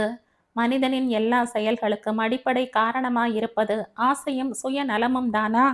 முதன்முறையாய் யோசிக்க ஆரம்பித்தது அவர் மனம். ஆபீசர் என்று சொல்லி பெண் பார்க்க வந்து வயிறு புடைக்க தின்றவன் வெறும் பியூன் தானா? எப்படி இப்படி ஏமாந்தோம்? யார் ஏமாற்றுகிறார்கள்? இவளா அந்த பையனா? யார் கூறுவது உண்மை? ச்சே, பெண் சொல்வதுதான் நிஜம். அந்த கெஞ்சலும் கண்ணீரும் உண்மை. சட், எப்படி ஏமாற்றி விட்டான் ராஸ்கல். பல்லை கடித்தார். அவர் மறுநாள் அவன் ஆபீஸிலேயே நடு ஹாலில் நிறுத்தி அவனை பளார் பளார் என்று அறைய வேண்டும் என்ற மனதுக்குள் ஆத்திரம் படர்ந்தது. அப்பாவின் மனசு புரிந்தாற்போல் மீண்டும் பேசினாள் காயத்ரி. அவனை நிக்க வச்சு அறையணும்னு தோன்றதாப்பா? அவர் வியப்போடு அவளை பார்த்தார். வேணாம், போயிட்டு போகட்டும், விட்டுரு. இனி வந்தா உள்ள ஏத்த வேண்டாம். அவன் பியூன்னு வெளிப்படையா சொல்லிண்டு வந்திருந்தா கூட நான் உனக்காக கழுத்தை நீட்டி இருப்ப. கொலை செய்யறவனை கூட நம்பலாம், ஆனா பொய் பேசுறவனை நம்பவே கூடாதுப்பா. எல்லா தப்புக்கும் ஆரம்பமே பொய்தான். அதனால தான் வேண்டாங்கிற. பெண் சொல்ல முதன்முறையாய் அவர் கண்கள் கசிந்தது. கூச்சத்தோடு முகத்தை திருப்பி கொண்டார். உன்னை பார்த்தா எனக்கு பரிதாபமா இருக்குப்பா. நான் விஜயம் மேல ஆசைப்பட்டது நிஜம்தான். ஆனா உன்னை விட யாரும் எனக்கு முக்கியம் இல்லை. அது ஏன் உனக்கு புரிய மாட்டேங்கிறது? உன்னை பார்த்துக்கிற பொறுப்பு எனக்கு உண்டுன்னு புரிஞ்சுண்டு எவன் அனுசரணையா என்னை கல்யாணம் பண்ணிக்க முன் வரானோ அப்பத்தான் கல்யாணம்னு நானும் ஒரு முடிவோட தான் இருந்தேன். விஜயங்கிட்ட கூட நான் இதை பத்தி டிஸ்கஸ் பண்ணி இருக்கேன். உங்க அப்பாவுக்கும் உனக்கும் நடுவுல நான் ஒரு நாளும் மூக்க நுழைக்க மாட்டேன்னு அவர் பிராமிஸ் பண்ணதுக்கு அப்புறம்தான் அவர் காதலுக்கே நான் சம்மதிச்சேன் தெரியுமா உனக்கு? பட் இனிமே அதை பத்தி பேசி என்ன? Past is past. இப்ப அவருக்கு கல்யாணம் ஆயாச்சு. அதோட அந்த கதை முடிஞ்சு போயாச்சு. அதை ஜீரணம் பண்றதுக்கு எனக்கு கொஞ்சம் அவகாசம் கொடுன்னு தான் நான் உன்னை கேட்டுக்கிறேன். இன்னொரு காதலுக்கு என் மனசு தயாராக வேண்டாமா? அதுக்குள்ள எதுக்கு அவசரம்னு தான் கேட்குற. ஒரு முறை தோற்ற பின் இனி நீ சொல்றதுதான் எனக்கு வேத வாக்கு. நிதானமா வரன் பாரு, நல்லவனா பாரு, நான் கழுத்து நீட்டுற. போதுமா? பெண் நிறுத்த முதன்முறையாய் அவர் உடைந்து அழ ஆரம்பித்தார். மிகுந்த சோர்வோடு வீட்டுக்கு வந்தான் விஜயன். ஒரு நாள் முழுக்க காத்திருந்தும் காயத்ரியை காண முடியவில்லை. மறுநாளாவது கண்ணில் படுவாளா என்ற ஏக்கத்தோடு வீடு வந்தவனுக்கு வியப்பு காத்திருந்தது. வீட்டில் வாசுகி வந்திருந்தாள். எல்லாரோடும் சாதாரணமாக பேசிக் கொண்டிருந்தாள். அவனை பார்த்ததும் சாதாரணமாக சிரித்தாள். சௌக்கியம் தானே என்று விசாரித்தாள். நீ எப்படி இருக்க? எனக்கு என்ன, ஐ ஆம் ஃபைன். விஜயன் தன் அறைக்கு வந்தான். அதற்கடுத்த 5 நிமிடம் கழித்து வாசுகி காஃபியோடு அங்கு வந்தாள். ஏன் செல்வி என்ன செய்யறா? நான் தான் அவகிட்ட இருந்து வாங்கிட்டு வந்தேன். உங்ககிட்ட கொஞ்சம் பேசணும். என்ன? காயத்ரியை பார்த்தீங்களா? பேசுனீங்களா? விஜயனின் முகம் சுரத்தில்லாமல் அவளை பார்த்தது. ம், அவளை பொறுத்தவரை நான் கல்யாணமானவன். என் கண்ணில் கூட படுறதில்ல. இன்னைக்கு முழுக்க அவ ஆஃபீஸ் வாசல்ல நின்னதுதான் மிச்சம். பார்க்க முடியல, லீவானும் தெரியல.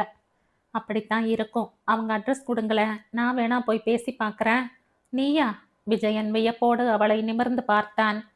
ஏன், நான் பேச மாட்டேனா? இல்லை என் மேலே நம்பிக்கை இல்லையா? சேச்சே, அப்படி இல்லை.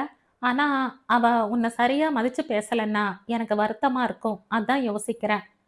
ஒன்று செய்யுங்க, நாளைக்கும் நீங்கள் முயற்சி பண்ணி பாருங்க. அவங்களோட பேசுங்க. நீங்கள் அவசரப்பட்டதும் ஆத்திரப்பட்டதும் தப்புதான்னு ஒத்துக்கோங்க. தப்புன்னு தெரிஞ்சப்புறம் மன்னிப்பு கேட்கறதுல தப்பே இல்லை. அதுக்கப்புறமும் அவங்க கன்வின்ஸ் ஆகலைன்னா அதுக்கப்புறம் நான் போய் பேசுகிறேன். விஜயன் அவளையே நெகிழ்வோடு பார்த்தான். தன் வாழ்க்கை வீணாகி விட்டதே என்ற வருத்தமோ பதட்டமோ கோபமோ வக்ரமோ எதுவுமே இல்லாது அவனுக்கு உதவ முன்வரும் குணம் எத்தனை பேருக்கு வந்துவிடும். ஒரு நல்ல பெண்ணின் வாழ்வோடு விளையாடி பாவத்தை கட்டி கொண்டு விட்டோமோ என்ற உறுத்தல் ஏற்பட வாய் அடைத்து போயிற்று. மௌனமாய் தலையாட்டினான் அவன். அலுவலக வாசலில் திடுதிப்பென்று தன்னை வழிமறித்தவனை சற்றும் எதிர்பார்க்கவில்லை காயத்ரி. திரு திருவென்று அவனையே விழித்து பார்த்தபடி நின்றாள். உங்கிட்ட கொஞ்சம் பேசணும் காயத்ரி. தாராளமா பேசலாம். முடியிறப்போ மனைவியையும் கூட்டிட்டு எங்க வீட்டுக்கு வாங்க, நிறைய பேசலாம். ப்ளீஸ் காயத்ரி, நான் சொல்றத கேட்க தயாரா இல்ல விஜயன். நீங்க உங்க மனைவிக்கு விசுவாசமா இருக்கணும்னு ஆசைப்படுறேனா? அதை பத்தித்தான் நான். ப்ளீஸ், எனக்கு டைம் ஆறது. இனிமே எது பேசணும்னாலும் வீட்டுக்கு வந்து எல்லா எதிர்க்கையும் பேசுங்க. அனாவசிய வதந்திகளுக்கு நாம் இடம் கொடுக்க வேண்டாம். உங்க வாழ்க்கையும் நல்லா இருக்கணும், எனக்கும் நல்ல வாழ்க்கை அமையணும். முடிஞ்சு போன விஷயங்களை பத்தி பேசுற வெட்டி வேலையை நாம செய்ய வேண்டாமே. நான் வரட்டுமா? அவன் மேற்கொண்டு எதுவும் பேச இடம் கொடுக்காது அவள் வேகமாய் சென்று விட்டாள். முகம் தொங்கி போன விஜயன் எச்சில் விழுங்கியபடி வியர்வையை துடைத்து கொண்டான். அவமானமா துக்கமா என்று சொல்ல தெரியாத உணர்வோடு அங்கிருந்து நடந்தான். அன்று முழுக்க எந்த வேலையும் ஓடாது உறைந்து போய் அமர்ந்திருந்தான். விஜயன், உங்களுக்கு போன் பாருங்க. யாரோ கத்த விஜயன் ஹால் ஓரம் இருந்த டெலிபோன் நோக்கி நடந்தான். என்ன பேசுனீங்களா? மறுமுனையில் வாசுகியின் குரல் கேட்டது. ச்சு, அவ பேச தயாரா இல்ல. என்ன சொன்னா? விஜயன் நடந்ததை சுருக்கமாக கூறினான். வருத்தப்படாதீங்க, இனிமே நீங்க போக வேண்டாம், நான் போய் பேசுறேன். நம்பிக்கையோட இருங்க. வாசுகி போனை வைத்துவிட்டு யோசித்தாள். விஜயனை நினைத்தால் பாவமாக இருந்தது. நல்லவன்தான் அவன். காதல் எனும் உணர்வு அவனுக்குள் பல்வேறு வித அழுத்தங்களை கொடுத்து ஒவ்வொரு நேரம் ஒவ்வொரு விதமாய் நடந்து கொள்ள செய்கிறது. புரியாதவர்கள் பொல்லாதவன் என்று சுலபமாய் சொல்லிவிட்டு போய்விடுவர். அவன் காதல் கதை தெரியும் வரை வாசுகி கூட அவனை மேல் ஷாவனிஸ்ட் என்றுதானே நினைத்திருந்தாள். இப்போது அதே மனிதனை பார்க்கும்போது பரிதாபம்தான் ஏற்பட்டது. அப்படி ஒன்றும் அவன் பெரிய குற்றம் செய்துவிடவில்லை என்று தோன்றியது. உலகத்தில் இதைவிட பெரிய பெரிய குற்றங்கள் நடந்து கொண்டிருக்கிறது. அதோடு ஒப்பிட்டால் சாதிப்பதும் அதனால் குழப்பமடைந்து பல குழப்பங்களை செய்வதும் பெரிய குற்றம் ஒன்றும் இல்லை. மனிதர்களை வெறுப்பது வெகு சுலபம். அல்ப காரணங்களை எல்லாம் கூறிக்கொண்டு எதிரில் தென்படுகிறவர்களை எல்லாம் வெறுத்து ஒதுக்கி கொண்டு சென்று விடலாம். அது ஒன்றும் கஷ்டம் இல்லை. ஆனால் மனிதர்களை நிறை குறைகளோடு ஏற்று நேசிப்பதுதான் கஷ்டம். நல்லதும் கெட்டதும் கலந்தவன்தான் மனுஷன். ஏன் எதுக்குன்ற கேள்வி இல்லாம எல்லாரையும் நேசிக்க பழகிட்டோம்னு வச்சுக்க, நமக்குள்ள எந்த குழப்பமும் பிரச்சனையும் இருக்காது. அப்பா அடிக்கடி அவளுக்கு சொல்லும் வார்த்தைகள் இவை. முடிந்தவரை அதை முயன்று பார்த்து கொண்டிருந்தாள் அவள். அதனால் தான் விஜயனின் மீது இரக்கப்பட முடிந்தது. அவனுக்கு உதவ தோன்றுகிறது. எல்லோரும் தனித்தனியே சங்கடப்படுவதை விட ஒருவரை ஒருவர் விரும்பும் இருவர் ஒன்று சேர்ந்து சந்தோஷமாக இருக்கட்டுமே. இப்படி நினைத்துத்தான் காயத்ரியை சந்திக்க சென்றாள் அவள். வாசுகி சென்ற நேரம் காயத்ரியின் வீடு பதட்டத்தில் ஆழ்ந்திருந்தது. கடைசி தங்கை வினயா மட்டும்தான் வீட்டில் இருந்தாள். அவள் முகமும் சிவந்து போய் கண்கள் வீங்கி இருந்தது. நான் காயத்ரியோட ஃப்ரெண்டு. என்னம்மா ஆச்சு? வீட்டில் யாரும் இல்லையா? வாசுகி தன்னை அறிமுகப்படுத்தி கொண்டு கேட்டாள். அப்பாக்கு ஹார்ட் அட்டாக்காம், ஆஸ்பத்திரியில சேர்த்திருக்காங்க. அக்கா அங்கதான் இருக்கா. ஓ, எந்த ஹாஸ்பிட்டல்மா? நான் போய் பார்க்குறேன். என்னையும் கூட்டிட்டு போறீங்களாங்க்கா? வா. வாசுகி அவளையும் அழைத்து கொண்டு ஒரு ஆட்டோவில் கிளம்பினாள். வாசுகியை பார்த்ததும் அந்த துக்கத்திலும் வியப்பு படர்ந்தது காயத்ரியின் முகத்தில். இவள் எங்கே இங்கே வந்தாள் என்ற கேள்வியோடு அவளை பார்த்தாள். நான் வாசுகி. தெரியும். இங்கெங்க? வீட்டுக்கு போயிருந்த. விஷயம் தெரிஞ்சதும் இங்கேயே வந்துட்டேன். ஒன்றும் சொல்ல முடியல. எல்லாரும் போறதும் வரதுமா இருக்காங்க. ஒரு நிமிஷம் வாசுகி எங்கோ சென்றவள் 10 நிமிடத்தில் திரும்பி வந்தாள். அவள் முகம் கனத்து போயிருந்தது. எங்க போயிட்டீங்க? எனக்கு தெரிஞ்ச ஒரு டாக்டர் இங்க தான் வேலை செய்கிறார். அவர்கிட்ட விசாரிக்கலாம்னு போனேன். என்ன சொன்னாரு? இல்ல, அவரை பார்க்க முடியல. வாசுகி யோசனையோடு அமர்ந்தாள். கிரிட்டிக்கல் ஸ்டேஜ் தான். கண்டிஷன் ரொம்ப மோசமா இருக்கு.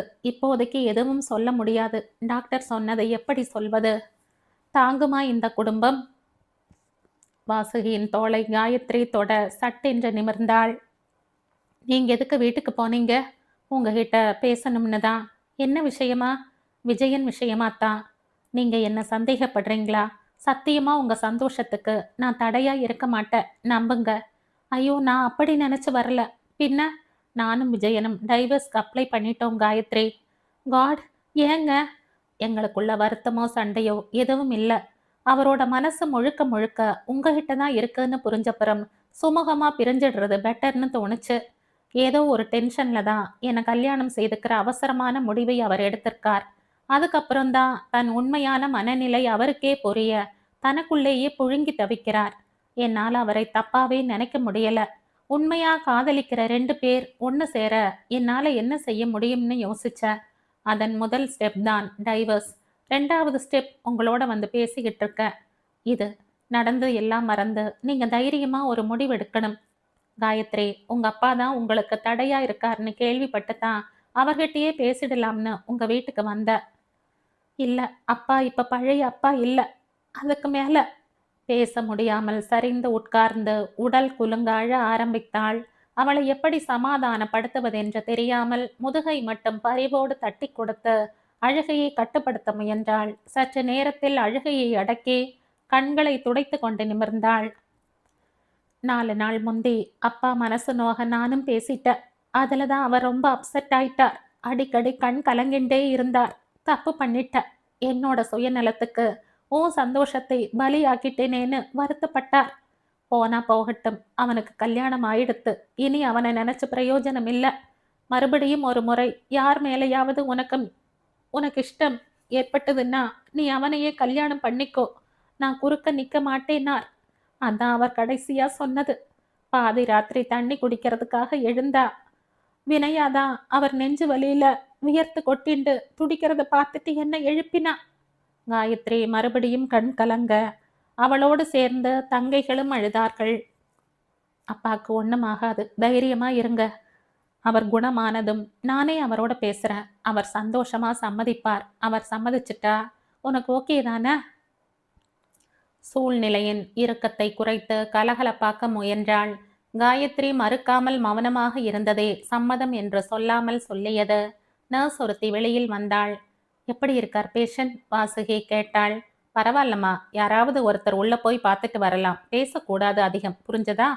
காயத்ரி உள்ளே போக மற்றவர்கள் கண்ணாடி கதவு வழியே பார்க்க முயன்றார்கள். அப்பா காயத்ரியின் கையை பிடித்து கொண்டு ஏதோ சொல்ல முயன்றதும் காயத்ரி அவரை பேச வேண்டாம் என்று கட்டுப்படுத்தியதும் தெரிந்தது. சற்று நேரத்தில் காயத்ரி வெளியில் வந்தாள். என்னக்கா? ஏதோ சொல்ல வந்தார். எதுவும் பேச வேணாம்னுட்டே. வலி இருக்காமா? பரவாயில்லன்னார். டாக்டர் ஒருவர் அந்த பக்கம் வர நால்வரும் அவரை முற்றுகை இடுவது போல சூழ்ந்து கொண்டனர். ஹீஸ் பெட்டர்மா, மைல்டு அட்டாக் தான். பட் இனிமே ரொம்ப ஜாக்கிரதையா இருக்கணும். 4 நாள் அப்சர்வேஷன்ல வச்சிருந்து பார்ப்போம். பயப்பட வேண்டாம், சரியா? அவர் காயத்ரியின் முதுகில் பரிவோடு தட்டிவிட்டு நகர்ந்தார். கையில பணம் இருக்கா காயத்ரி? இல்ல, இனிமே தான் போய் டிராப் பண்ணணும். நான் அதை கேட்கல. இருக்கிற பணம் பத்துமா? தெரியல, பில் வந்தாதான் தெரியும். நான் கொஞ்சம் பணம் கொண்டு வந்து கொடுத்துட்டு போகட்டுமா? இல்ல, உங்களுக்கு எதுக்கு சிரமம்? சிரமம் இல்ல, எந்த செலவும் இல்லைன்னா திருப்பி வாங்கிக்கிறேன், அவ்வளோதானே? வாசுகி சொன்னபடி 1 மணி நேரத்தில் திரும்பி வந்து 10,000 ரூபாய் பணத்தை கொடுத்துவிட்டு போனாள். மெல்ல மெல்ல அப்பாவின் உடல்நிலை தேறி 5வது நாள் டிஸ்சார்ஜ் செய்தார் டாக்டர். பணம் கட்டிவிட்டு வீட்டுக்கு அழைத்து வந்தார்கள். வாசுகி கொடுத்த பணத்திற்கு செலவில்லை. அதை கவரோடு அப்படியே பத்திரப்படுத்தினாள். எப்படியும் அவள் வருவாள், திருப்பி கொடுத்து விடலாம் என்று நினைத்தாள். அப்பாவை கவனித்துக் கொள்வதற்காக 10 நாள் எம்சி எழுதி போஸ்டில் அனுப்பி வைத்தாள். இப்போதைக்கு அப்பாவிடம் எந்த விஷயமும் பேச வேண்டாம் என்று நினைத்ததால் வாசுகி வந்து சென்றதையோ அவள் சொன்ன விவரங்களையோ கூட அவரிடம் கூறவில்லை. டாக்டரின் அறிவுரைப்படி அவருக்கு ஆகாரமும் மருந்து மாத்திரைகளும் கொடுத்து தூங்க வைத்தாள். அன்று மதியம் தூக்கத்திலேயே அப்பாவுக்கு மற்றொரு அட்டாக் கடுமையாக வந்து அவர் மூச்சு அடங்கிய போது காயத்ரியும் 4-5 நாள் அலைச்சலில் அசந்து தூங்கிக் கொண்டிருந்தாள். 4 மணிக்கு எழுந்து அவருக்கு கஞ்சியும் மாத்திரையும் கொடுக்க வந்த போதுதான் சில்லிட்டிருந்த அவர் தேகம் உண்மையை கூற காயத்ரி குரல் எடுத்து அழ ஆரம்பித்தாள். அந்த பக்கம் அந்த குரல் கேட்டு உதவிக்கு ஓடி வந்தது. எதற்கோ போட்ட லீவு எதற்கோ என்றாயிற்று. காப்பாற்றுவதற்காக வாசுகி கொடுத்த பணம் கருமாதி செலவுகளுக்காயிற்று. தகப்பனையும் இழந்து தனியான பெண்கள் அழுத அழுகை அனைவரையும் கலங்க வைத்தது. வாசுகி 10 நாளும் அவர்களோடே தங்கி அவர்களுக்கு உதவியாகவும் ஆறுதலாகவும் இருந்தாள். ஓரளவுக்கு துக்கம் வடிந்து கொண்டு வந்தது. 10 நாள் காரியம் முடிந்து உறவு கூட்டம் தங்கள் வேலைகளை பார்க்க சென்றதும் வீடு நிசப்தமான சூழலுக்கு வந்தது. துக்கம் விசாரிக்க விஜயனின் வீடு வந்தது. நாங்க இருக்கோம் காயத்ரி, நீ எதுக்கும் கவலைப்படாத, விஜயனின் அம்மா சொன்னாள். நீ தைரியமா ஒரு முடிவுக்கு வரணும் காயத்ரி. அப்பாவோட ஆத்மா சாந்தி அடையணும்னா நீ விரும்பியவரை நீ கல்யாணம் செய்துக்கத்தான் வேணும். வாசுகி மீண்டும் விஷயத்துக்கு வந்தாள். காயத்ரியின் பதிலை எதிர்நோக்கி எல்லோருமே ஆவலோடு அவள் முகத்தை பார்த்தனர். சற்று நேரம் மௌனமாகவே அமர்ந்திருந்தாள் அவள். பிறகு நிமிர்ந்து எல்லோரையும் ஒரு பார்வை பார்த்தாள். சாரி, இப்போதைக்கு என்னால என் கல்யாணத்தை பத்தி நினைச்சு கூட பார்க்க முடியாது. என்னம்மா இப்படி சொல்ற? தடையா இருந்த உங்க அப்பாவே மனசு மாறி வருத்தப்பட்டிருக்கார். அவர் இப்ப இல்லவும் இல்ல, இன்னும் ஏன் தயக்கம்? அப்போ இருந்து தடுத்தார், இப்ப இல்லாம தடுக்கிறார். நான் என்ன செய்யட்டும் ஆன்ட்டி? தங்கைகளை அம்போன்னு விட்டுட்டு நான் எப்படி வர முடியும்? நாங்கெல்லாம் இல்லையா, விட்டுருவமா? இல்ல வாசுகி, பேச்சுக்கு வேணா இது சுலபமா தோணும். புகுந்து பார்த்தா ஒவ்வொன்றும் பின்னாடி பிரச்சனை ஆயிடும். அதுக்காக கடைசி வரை இப்படியே இருந்துடு போறியா? தெரியாது. முதல்ல இவங்க 2 பேர் படிப்பு கல்யாணம் இதான் எனக்கு முக்கியம். அதுக்கப்புறம்தான் என்னை பத்தி நினைக்கணும். பின்னாடி என்ன நடக்கும்னு யாருக்கு தெரியும்? யாரால தான் சொல்ல முடியும்? எனக்கு நீ என்ன மாதிரி வாழ்க்கை காத்திருக்கோ அதை ஏத்துக்க தயாராயிடுவேன். வாசுகி இனி என்ன செய்யலாம் என்பது போல விஜயனையும் அவன் அம்மா அப்பாவையும் பார்க்க அங்கே ஒரு ஆழ்ந்த மௌனம் நிலவியது. சற்று நேரம் கழித்து அந்த மௌனத்தை கலைத்தான் விஜயன். ஓகே காயத்ரி, உன் கடமைகளை முடி, உன்னை வற்புறுத்த மாட்ட. எல்லாம் முடிஞ்சு உன்னை பத்தி நீ நினைக்கிற வரை காத்திருக்கிறதுல எனக்கு எந்த ஆட்சேபனையும் இல்லை. வாழ்க்கையை எங்கிருந்து வேணா தொடங்கலாம், தப்பில்ல. விஜயன் தன் முடிவை உறுதியான குரலில் சொல்லிவிட்டு எழுந்தான். அவனை தொடர்ந்து ஒவ்வொருவராக எழுந்தனர். காயத்ரி கண்கள் பளபளக்க கை கூப்பினாள். நன்றியும் நெகிழ்வும் அதனடியில் காதலும் தெரிந்தது அந்த கண்ணீரில்.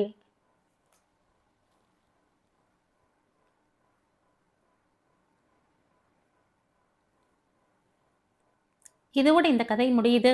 இந்த கதை உங்களுக்கு பிடிச்சிருந்தா லைக் பண்ணுங்க, ஷேர் பண்ணுங்க, சப்ஸ்கிரைப் பண்ணுங்க. மற்றும் ஒரு இன்ட்ரெஸ்டிங்கான கதையோட அடுத்த வீடியோல சந்திப்போம். பை. தேங்க்யூ.